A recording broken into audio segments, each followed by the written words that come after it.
Hello all, welcome to my YouTube channel. Age of transition ആണ് page number 118 കിടക്കുന്നത്.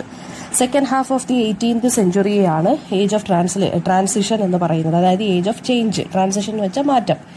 അപ്പം എന്തോത്തിൽ നിന്ന് എന്തിലോട്ടുള്ള മാറ്റമാണ്? നിയോ ക്ലാസിക്കൽ ആ ഒരു റൂൾസ് ആൻഡ് റെഗുലേഷൻസ് റെസ്ട്രിക്ഷൻസിൽ നിന്ന് റൊമാൻറ്റിക് ഫ്ലൂയിഡിറ്റിയിലോട്ടുള്ള മാറ്റമാണ് പറയുന്നത് കേട്ടോ. അപ്പോൾ ഇതിനകത്ത് വരുന്നതെന്ന് വെച്ച് കഴിഞ്ഞാൽ second paragraph page number 118.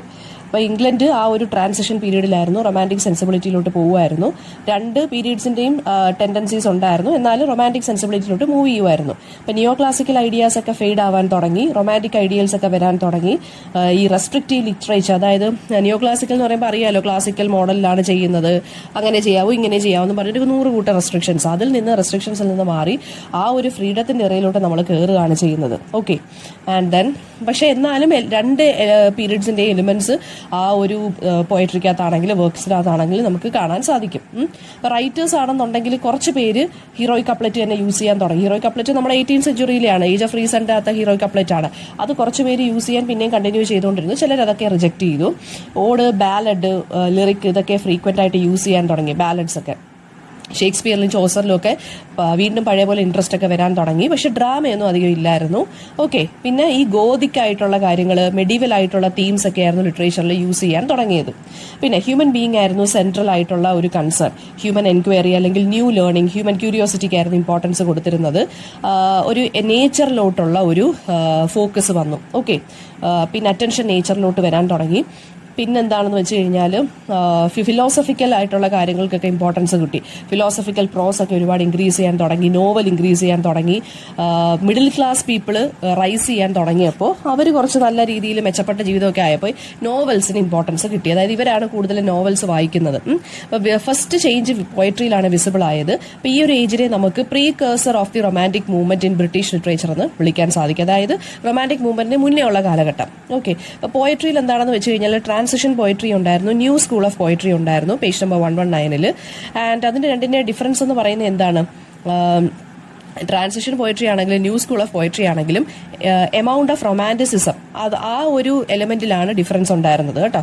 Transition poetry ഈ മറ്റേ അഗസ്റ്റൻ ഏജിലെയും റൊമാൻറ്റിക് ഐഡിയൽസും കൂടെ മിക്സ് ചെയ്തിട്ടായിരുന്നു ഉണ്ടായിരുന്നത്. ന്യൂ സ്കൂൾ എന്ന് പറയുമ്പോൾ ഫുള്ളായിട്ട് റൊമാൻറ്റിസിസത്തെ കംപ്ലീറ്റ് ആയിട്ട് യൂസ് ചെയ്യുമായിരുന്നു കേട്ടോ. പിന്നെ റിവോൾട്ട്, അതുപോലെ തന്നെ രണ്ട് സ്കൂൾസ് ഓഫ് പോയട്രിയും നിയോ ക്ലാസിക്കൽ പോയട്രിക്കെതിരെ, അതായത് ആ ഇന്റലക്ച്വൽ പോയട്രിക്കെതിരെയായിരുന്നു ഉണ്ടായിരുന്നത്. പിന്നെ പേജ് നമ്പർ 120 ഫസ്റ്റ് പാരഗ്രാഫിനകത്ത് പിന്നെ റൂറൽ തീംസ് ആയിരുന്നു യൂസ് ചെയ്തിരുന്നത്. മറ്റേതൊക്കെ ടൗൺ ലൈഫ്, സിറ്റി ലൈഫ് അല്ലായിരുന്നു. അപ്പോൾ ഇത് റൂറൽ തീംസ് ആണ് വന്നത്, ടൗൺ പോയട്രി അല്ലായിരുന്നു. Rustic life, natural beauty, childhood, ഒരു സ്പിരിച്വൽ ആയിട്ടുള്ള അന്വേഷണം, സ്പിരിച്വൽ ക്വസ്റ്റ് ഒക്കെ ആയിരുന്നു ഇതിനകത്ത് വന്നിരുന്നത്. ഇപ്പോൾ പോയട്രിയുടെ ഡിക്ഷൻ, അതായത് വേർഡ്സ് തന്നെയാണെങ്കിൽ വളരെ നാച്ചുറലും സിമ്പിൾ ആയിട്ടുള്ള വേർഡ്സ് യൂസ് ചെയ്തു. പിന്നെ ഡിസ്ക്രിപ്റ്റീവ്, നറേറ്റീവ് പോയംസും ഒക്കെ എഴുതാൻ തുടങ്ങി. ഹീറോയിക് കപ്ലറ്റിന്റെ യൂസ് കുറഞ്ഞ്. ദെൻ ട്രാൻസിഷണൽ പോയറ്റ്സ് ആരൊക്കെയാണെന്നുള്ളത് ഇമ്പോർട്ടന്റ് ആണ്. ജെയിംസ് തോംസൺ ഉണ്ട്, സാമുവൽ ജോൺസൺ ഉണ്ട്, ഒലിവർ ഗോൾഡ്സ്മിത്ത് ഉണ്ട്, തോമസ് ഗ്രേ ഉണ്ട്. ഇവർ ഇത്രയും പേരാണ് ട്രാൻസിഷൻ പോയറ്റ്സ് എന്ന് പറയുന്നത്. ജെയിംസ് തോംസന്റെ കാര്യം പറയുകയാണെങ്കിൽ ഏറ്റവും ഇമ്പോർട്ടന്റ് വർക്ക് ദ സീസൺസ് എന്നുള്ളതാണ്. അത് ബ്ലാങ്ക് വേഴ്സ് പോയമാണ്. നാച്ചുറൽ സീൻസ് ഒക്കെയാണ് ഉള്ളത് അതിനകത്ത്. പിന്നെ അദ്ദേഹത്തിന്റെ അതിനകത്തുള്ളതെന്ന് വെച്ച് കഴിഞ്ഞാൽ ജെയിംസ് തോംസന്റെ തന്നെ കാസിൽ ഓഫ് ഇൻറ്റോളൻസ് എന്ന് പറഞ്ഞൊരു വർക്ക് പറയുന്നുണ്ട്. അത് സ്പെൻസറിന്റെ സ്റ്റാൻസിലാണ് എഴുതിയിരിക്കുന്നത്. നേച്ചർ എന്ന് പറയുന്നത് തന്നെയായിരുന്നു തീം, ലാറ്റിൻ വൊക്കാബുലറി ആയിരുന്നു യൂസ് ചെയ്തിരുന്നത്. സാമുവൽ ജോൺസൺ എന്ന് പറയുമ്പോൾ അദ്ദേഹത്തിന്റെ ഈ ഒരു പീരീഡിനെ നമ്മൾ എന്താ പറയുക, ഏജ് ഓഫ് ട്രാൻസിഷൻ അഥവാ ഏജ് ഓഫ് ഡോക്ടർ ജോൺസൺ എന്നും വിളിക്കാറുണ്ട് കേട്ടോ. പിന്നെ പറയുന്നതെന്ന് വെച്ച് കഴിഞ്ഞാൽ അദ്ദേഹത്തിന്റെ പോയംസ് എന്ന് പറയുന്നത് London, the vanity of human wishes ഇതൊക്കെയാണ്. ഹീറോയിക് കപ്ലറ്റിലാണ് എഴുതിയിരിക്കുന്നത്. ടൗൺ പോയട്രി അദ്ദേഹം പിന്നീട് അബാൻഡൻ ചെയ്തു. ഒലിവർ ഗോൾഡ്സ്മിത്ത് എന്ന് പറയുന്നത് ആന്റി സെന്റിമെന്റൽ കോമഡിയുടെ ആളാണ്. ഫസ്റ്റ് പോയം എന്ന് പറയുന്നത് ട്രാവലർ ആണ്, ഹീറോയിക് കപ്ലറ്റിലാണ് എഴുതിയിരിക്കുന്നത്. പിന്നെ അനദർ ഇമ്പോർട്ടന്റ് പോയം എന്ന് പറയുന്നത് ഡെസേർട്ടഡ് വില്ലേജ് ആണ്. അത് നേച്ചറിനെ കുറിച്ചും നൊസ്റ്റാൾജിയെ കുറിച്ചുമാണ് എഴുതിയിരിക്കുന്നത്. പിന്നെ തോമസ് ഗ്രേ, ഏറ്റവും ഇമ്പോർട്ടന്റ് ആയിട്ടുള്ള റൈറ്റർ ആണ് തോമസ് ഗ്രേ. ഒരു ട്രാൻസിഷൻ പോയിറ്റ് ആണെന്ന് പക്ക നമുക്ക് പറയാൻ സാധിക്കും. അദ്ദേഹത്തിന്റെ ഏറ്റവും ഇമ്പോർട്ടന്റ് ആയിട്ടുള്ള വർക്കാണ് elegy written in a country churchyard. അത് പഠിക്കാനുണ്ട് നിങ്ങൾക്ക് ഇതിനകത്ത്.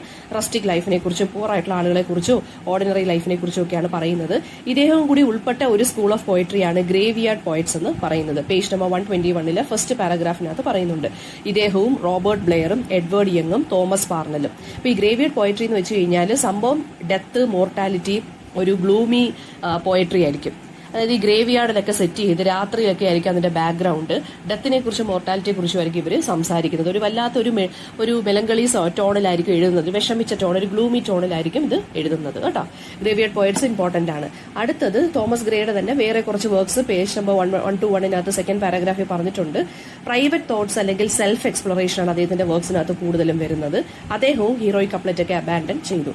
വില്യം കോളിൻസ് എന്ന് പറയുന്ന അടുത്ത ഒരു ട്രാൻസിഷൻ പോയിന്റ് ആണ്. അദ്ദേഹം കൂടുതലായിട്ട് എഴുതിയിട്ടുള്ളത് ഓഡ്സ് ആണ്. ഓഡ്സ് എന്ന് വെച്ച് കഴിഞ്ഞാൽ അഡ്രസ്സിംഗ് സമ്മൺ ഓർ സംതിങ്, അങ്ങനെ എഴുതുന്ന പോംസ് ആണ്.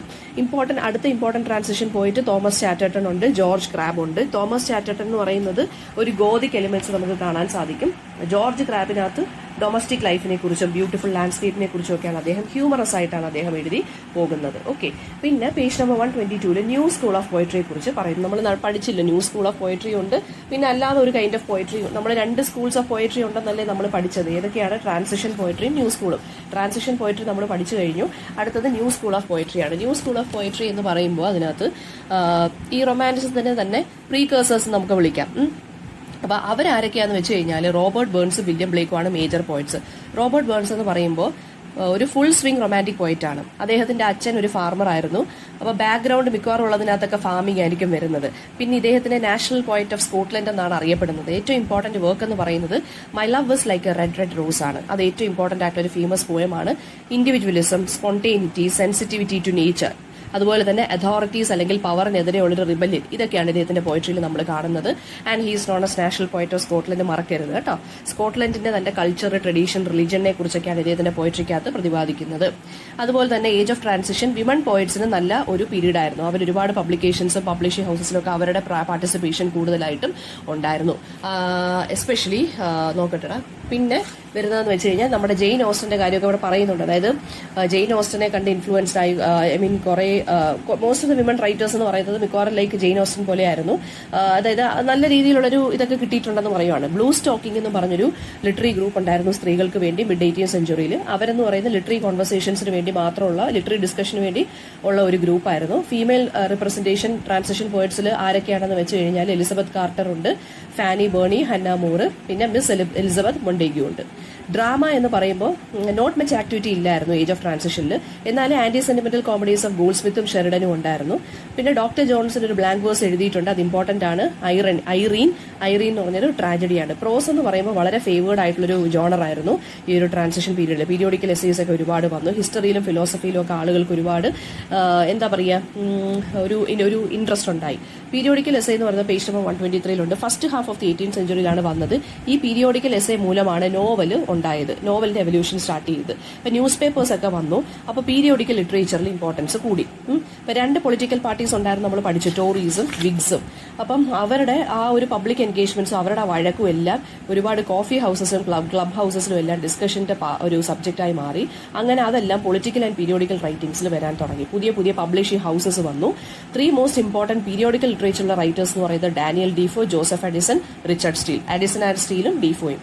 ഡീഫോ എന്ന് പറയുന്നത് ഒരു ലണ്ടൻ ബോൺ ജേർണലിസ്റ്റ് ആയിരുന്നു. അദ്ദേഹം വിഗ്സിന് വേണ്ടി ടോറീസിന് വേണ്ടി എഴുതിയിട്ടുണ്ട്, പീരിയോഡിക്കൽസിലൊക്കെ എഴുതിയിട്ടുണ്ട്, നോവൽസ് ഒക്കെ ഇദ്ദേഹം എഴുതിയിട്ടുണ്ട് നല്ല പോലെ.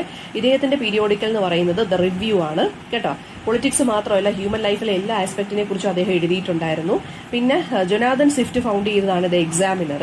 പിന്നെ അടുത്തത് അഡിസൺ ആൻഡ് സ്റ്റീൽ പീരിയോഡിക്കൽ എസ്സേയുടെ മെയിൻ ആളുകളാണ് കേട്ടോ. അവര് അഡിസൺ എഴുതിയത് വിഗ്സിന് വേണ്ടിയാണ്. റിച്ചാർഡ് സ്റ്റീൽ എന്ന് പറയുന്നത് അദ്ദേഹം ഒരു എസ്സേ റൈറ്റർ ആയിരുന്നു, പ്ലേ റൈറ്റ് ആയിരുന്നു. പിന്നെ അദ്ദേഹത്തിന് അഡിസന്റെ കണക്ക് എന്താ പറയുക കംപ്ലീറ്റ് ചെയ്യാൻ പറ്റത്തില്ല, ഐ മീൻ എഡ്യൂക്കേഷൻ കംപ്ലീറ്റ് ചെയ്യാൻ പറ്റിയിട്ടില്ല. സ്റ്റീൽ വിഗ്സിന് വേണ്ടി തന്നെയാണ് എഴുതിയിരിക്കുന്നത്. അപ്പോൾ ഇവർ 2 പേരും വിഗ്സിന് വേണ്ടിയാണ് എഴുതിയിട്ടുള്ളത് കേട്ടോ. പിന്നെ ലേറ്റർ അദ്ദേഹം ടോറീസിന് വേണ്ടി എഴുതി. അങ്ങനെ അഡിസണുമായിട്ടൊക്കെ പ്രശ്നമൊക്കെ ആയിട്ടുണ്ട്. ആരാണ്? നമ്മുടെ റിച്ചാർഡ് സ്റ്റീലിന്റെ ആണ് ടാറ്റ്ലർ എന്നുള്ളത്. അത് എന്താന്ന് വെച്ച് കഴിഞ്ഞാൽ പിന്നെന്താണ്, ഈ ടാറ്റ്ലർ എന്ന് പറയുമ്പോൾ ഒരു ഫസ്റ്റ് ലിറ്ററി ജേർണലാണ്. അതായത് drama, criticism, society news, poetry, literature, politics ഇതെല്ലാം വന്നിട്ടുണ്ട്. 271 പീരിയോഡിക്കൽസ് ഇറങ്ങിയിട്ടുണ്ട്. 42 സ്റ്റീലാണ് കോൺട്രിബ്യൂട്ട് ചെയ്തിരിക്കുന്നത്. അഡിസന്റെയും സ്റ്റീലിന്റെയും കൂടെ വേറൊരെണ്ണമാണ് ദ സ്പെക്ടേറ്റർ. അത് 1711 വന്നത്. ഒരു സക്സസ്ഫുൾ ഡെയിലി ആയിരുന്നു. ഒരു എസ്സേ വീതം എല്ലാ ദിവസവും അദ്ദേഹം എഴുതുമായിരുന്നു, രണ്ടുപേരോട് എഴുതുമായിരുന്നു. സ്പെക്ടേറ്റർ ക്ലബ് എന്ന് പറഞ്ഞൊരു ക്ലബ് ഉണ്ടായിരുന്നു. അതിനകത്ത് ഫുൾ ഫിക്ഷണൽ ക്യാരക്ടേഴ്സ് ആയിരുന്നു. അപ്പോൾ അതായത് ഒരു സെൻട്രൽ ക്യാരക്ടർ എന്ന് പറയുന്നത് സ്പെക്ടേറ്റർ ആയിരുന്നു. അദ്ദേഹം ഒരു വൈഡ്ലി ട്രാവൽഡ് മാൻ ആണ്, നല്ലോണം പഠിച്ചിട്ടുള്ള ഒരു മനുഷ്യനാണ്. അദ്ദേഹം ഒരു ഔട്ട്സൈഡർ ആണ്. ലണ്ടനിൽ ലൈഫിനെ കുറിച്ചൊരു കമന്ററി പോലാണ് അദ്ദേഹം പറയുന്നത്. സ്പെക്ടേറ്റർ എന്ന് പറയുന്ന ആ ജേർണലിനകത്ത് സ്പെക്ടേറ്റർ ക്ലബ് എന്ന് പറഞ്ഞൊരു റൈറ്റിംഗ് സെക്ഷൻ ഉണ്ടായിരുന്നു കേട്ടോ. പിന്നെ ഗാർഡിയൻ എന്നുള്ളതാണ് റിച്ചാർഡ് സ്റ്റീൽ കണ്ടുപിടിച്ച അനദർ പീരിയോഡിക്കൽ. അത് 8 മാസത്തേക്കായിരുന്നു ഉണ്ടായിരുന്നത്.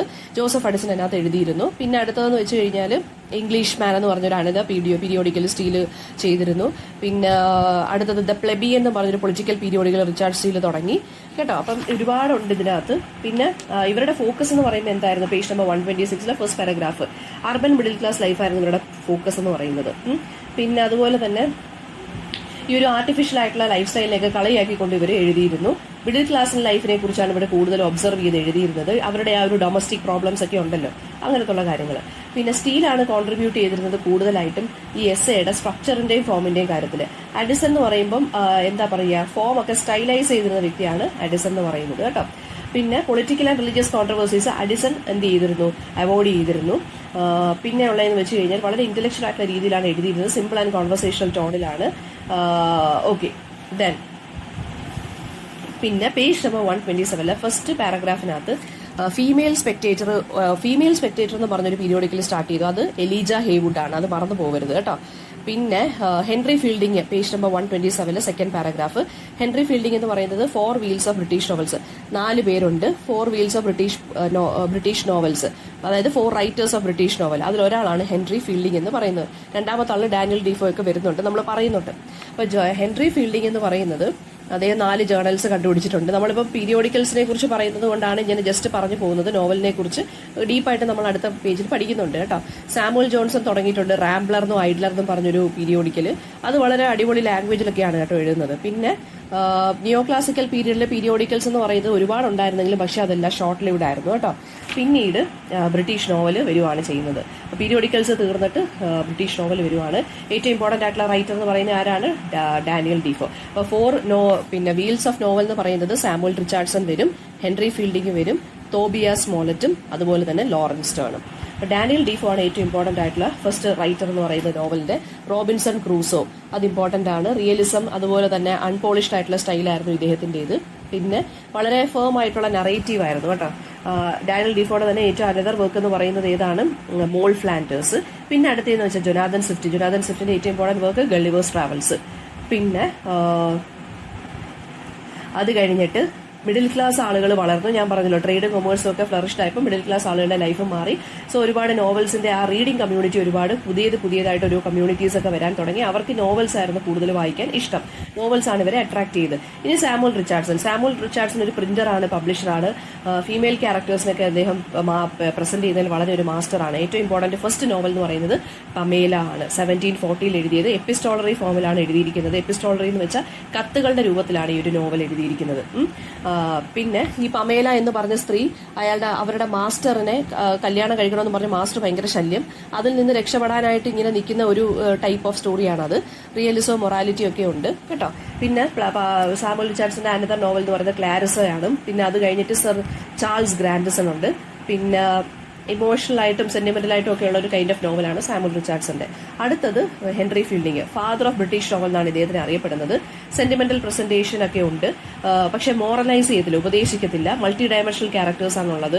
അതുപോലെ തന്നെ ഫസ്റ്റ് നോവൽ എന്ന് പറയുന്നത് ഇദ്ദേഹത്തിന്റെ ജോസഫ് ആൻഡ്രൂസ് ആണ്. ജോസഫ് ആൻഡ്രൂസ് എന്ന് വെച്ചാൽ പമേലയെ കളിയാക്കിക്കൊണ്ട് ഹെൻറി ഫീൽഡിംഗ് എഴുതിയ ഒരു സെറ്ററാണ് ജോസഫ് ആൻഡ്രൂസ് കേട്ടോ. പിന്നെ ടോം ജോൺസ് എന്ന് പറയുന്ന അടുത്ത അദ്ദേഹത്തിന്റെ ഒരു വർക്കാണ്. അതിനെയാണ് നമ്മൾ ഒരു പിക്കാരസ് നോവൽ എന്നാണ് പറയുന്നത്. പിക്കാരസ് നോവൽ എന്ന് വെച്ച് കഴിഞ്ഞാൽ ചുമ്മാ ഇങ്ങനെ അലഞ്ഞു തിരിഞ്ഞ് നടക്കുന്ന നായകൻ ഒരുപാട് യാത്രകൾ ചെയ്യുന്നു, അഡ്വഞ്ചേഴ്സ് എടുക്കുന്നു, അങ്ങനെ ഒരു നായകൻ. അതാണ് ടോം ജോൺസ്. പിന്നെ അടുത്തതെന്ന് വെച്ച് കഴിഞ്ഞാൽ തോബിയാസ് മോളറ്റ് എന്ന് പറയുന്നത് അദ്ദേഹം ഹീറോ, പിന്നെ എന്താ പറയാ, മെയിൽ ക്യാരക്ടേഴ്സ് പ്രസന്റ് ചെയ്യുന്ന ഒരാളാണ്.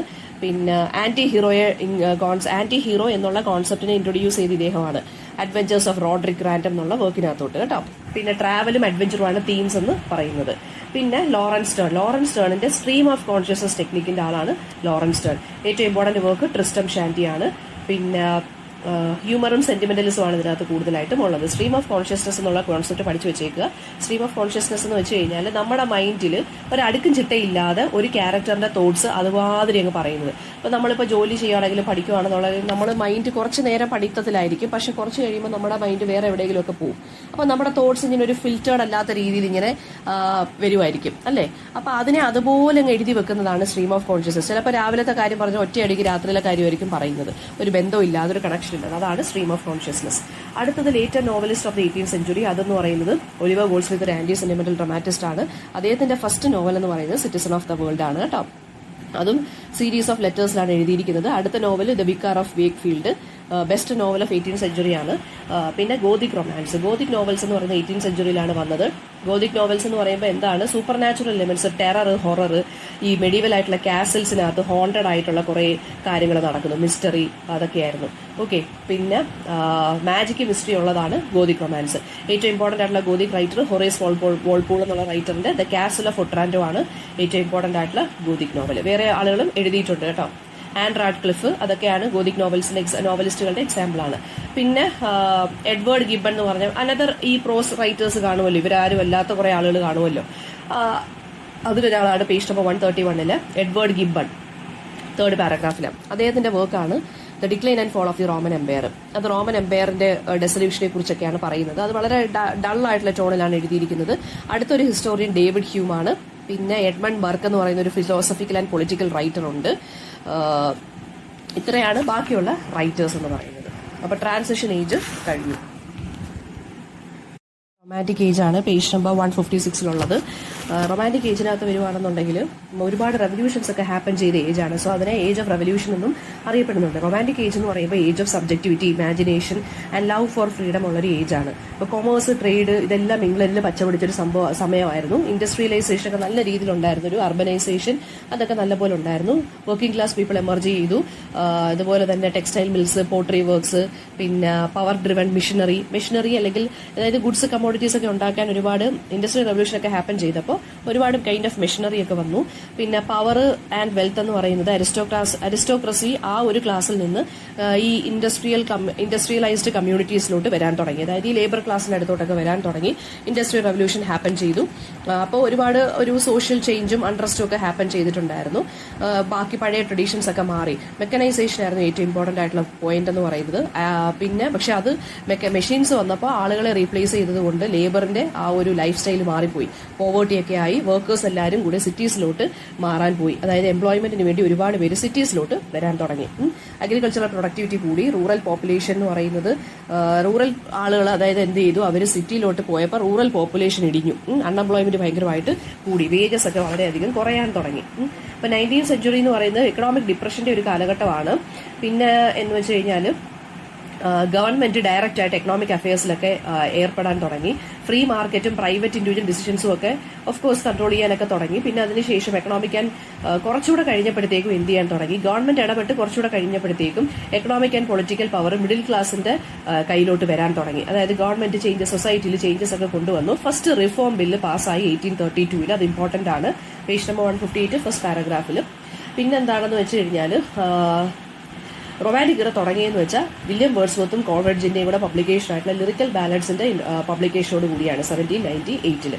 ഫ്രഞ്ച് റവല്യൂഷനാണ് അങ്ങനത്തെ ഇമ്പോർട്ടന്റ് പോയിന്റ് എന്ന് പറയുന്നത്. ഫ്രഞ്ച് റവല്യൂഷൻ അതൊരു പൊളിറ്റിക്കൽ ഇവന്റ് ആയിരുന്നു. മൊണാർക്കിയുടെ കയ്യിൽ നിന്ന് ആളുകൾ, അതായത് ലൂയിസ് 16 ആ ഒരു അഡ്മിനിസ്ട്രേഷൻ ഒരുപാട് ഫിനാൻസിലും എക്കോണമിയുടെ ആ ഒരു തകർച്ചയ്ക്കും കാരണമായി ഒരുപാട് പ്രശ്നങ്ങൾ ആളുകൾക്ക് വരാൻ തുടങ്ങി. മാത്രമല്ല അദ്ദേഹം ഒരു കൈൻഡ് ഓഫ് ഡിക്റ്റേറ്റർ പോലെ ആയിരുന്നു. സോ അദ്ദേഹത്തിന് എന്ത് ചെയ്തു, കൺട്രി വളരെയധികം വീക്കായി മാറി. അപ്പോൾ മൊണാർക്കിയിലും നൊബിലിറ്റിയിലുമുള്ള ആളുകളുടെ വിശ്വാസം മാറി. രാജാവിലുള്ള വിശ്വാസമൊക്കെ തകർന്നപ്പോൾ ആളുകൾ എന്ത് ചെയ്യാൻ തുടങ്ങി, ഫ്രാൻസിന്റെ തെരുവുകളിലൂടെയൊക്കെ, അതായത് ടെയിൽ ഓഫ് 2 സിറ്റീസ് ഒക്കെ ഇതിന് ബെസ്റ്റ് എക്സാമ്പിൾ ആണ്. അത് വായിക്കുമ്പോൾ നമുക്ക് കറക്റ്റ് അറിയാൻ പറ്റും. ഫ്രാൻസിന്റെ തെരുവിലൂടെയൊക്കെ ആളുകളൊക്കെ ഇറങ്ങി പിന്നെ മൊണാർക്കിയൊക്കെ ആക്രമിക്കാൻ തുടങ്ങി. ആളുകൾ അങ്ങോട്ടും ഇങ്ങോട്ടും ആകെ വിഷയമായി. അപ്പം പഴയ കാര്യങ്ങളും അതുപോലെ തന്നെ പഴയ ബിൽഡിങ്സ്, ഈ പ്രിസൺസ് ഒക്കെ, ജയിലൊക്കെ ഉണ്ടല്ലോ, ബാസ്റ്റിൽ പ്രിസൺ ഒക്കെ തകർക്കാൻ തുടങ്ങിയ ആളുകൾ. ലൂയിസ് 16 ആയിരുന്നു ലാസ്റ്റ് കിങ് എന്ന് പറയുന്നത്. മൊണാർക്കി അവിടെ അതോടുകൂടി ഫോൾ ആയി ഫ്രാൻസിൽ. എന്നുവെച്ചാൽ ആളുകൾ അങ്ങ് റൂൾ അങ്ങ് ഏറ്റെടുത്തു.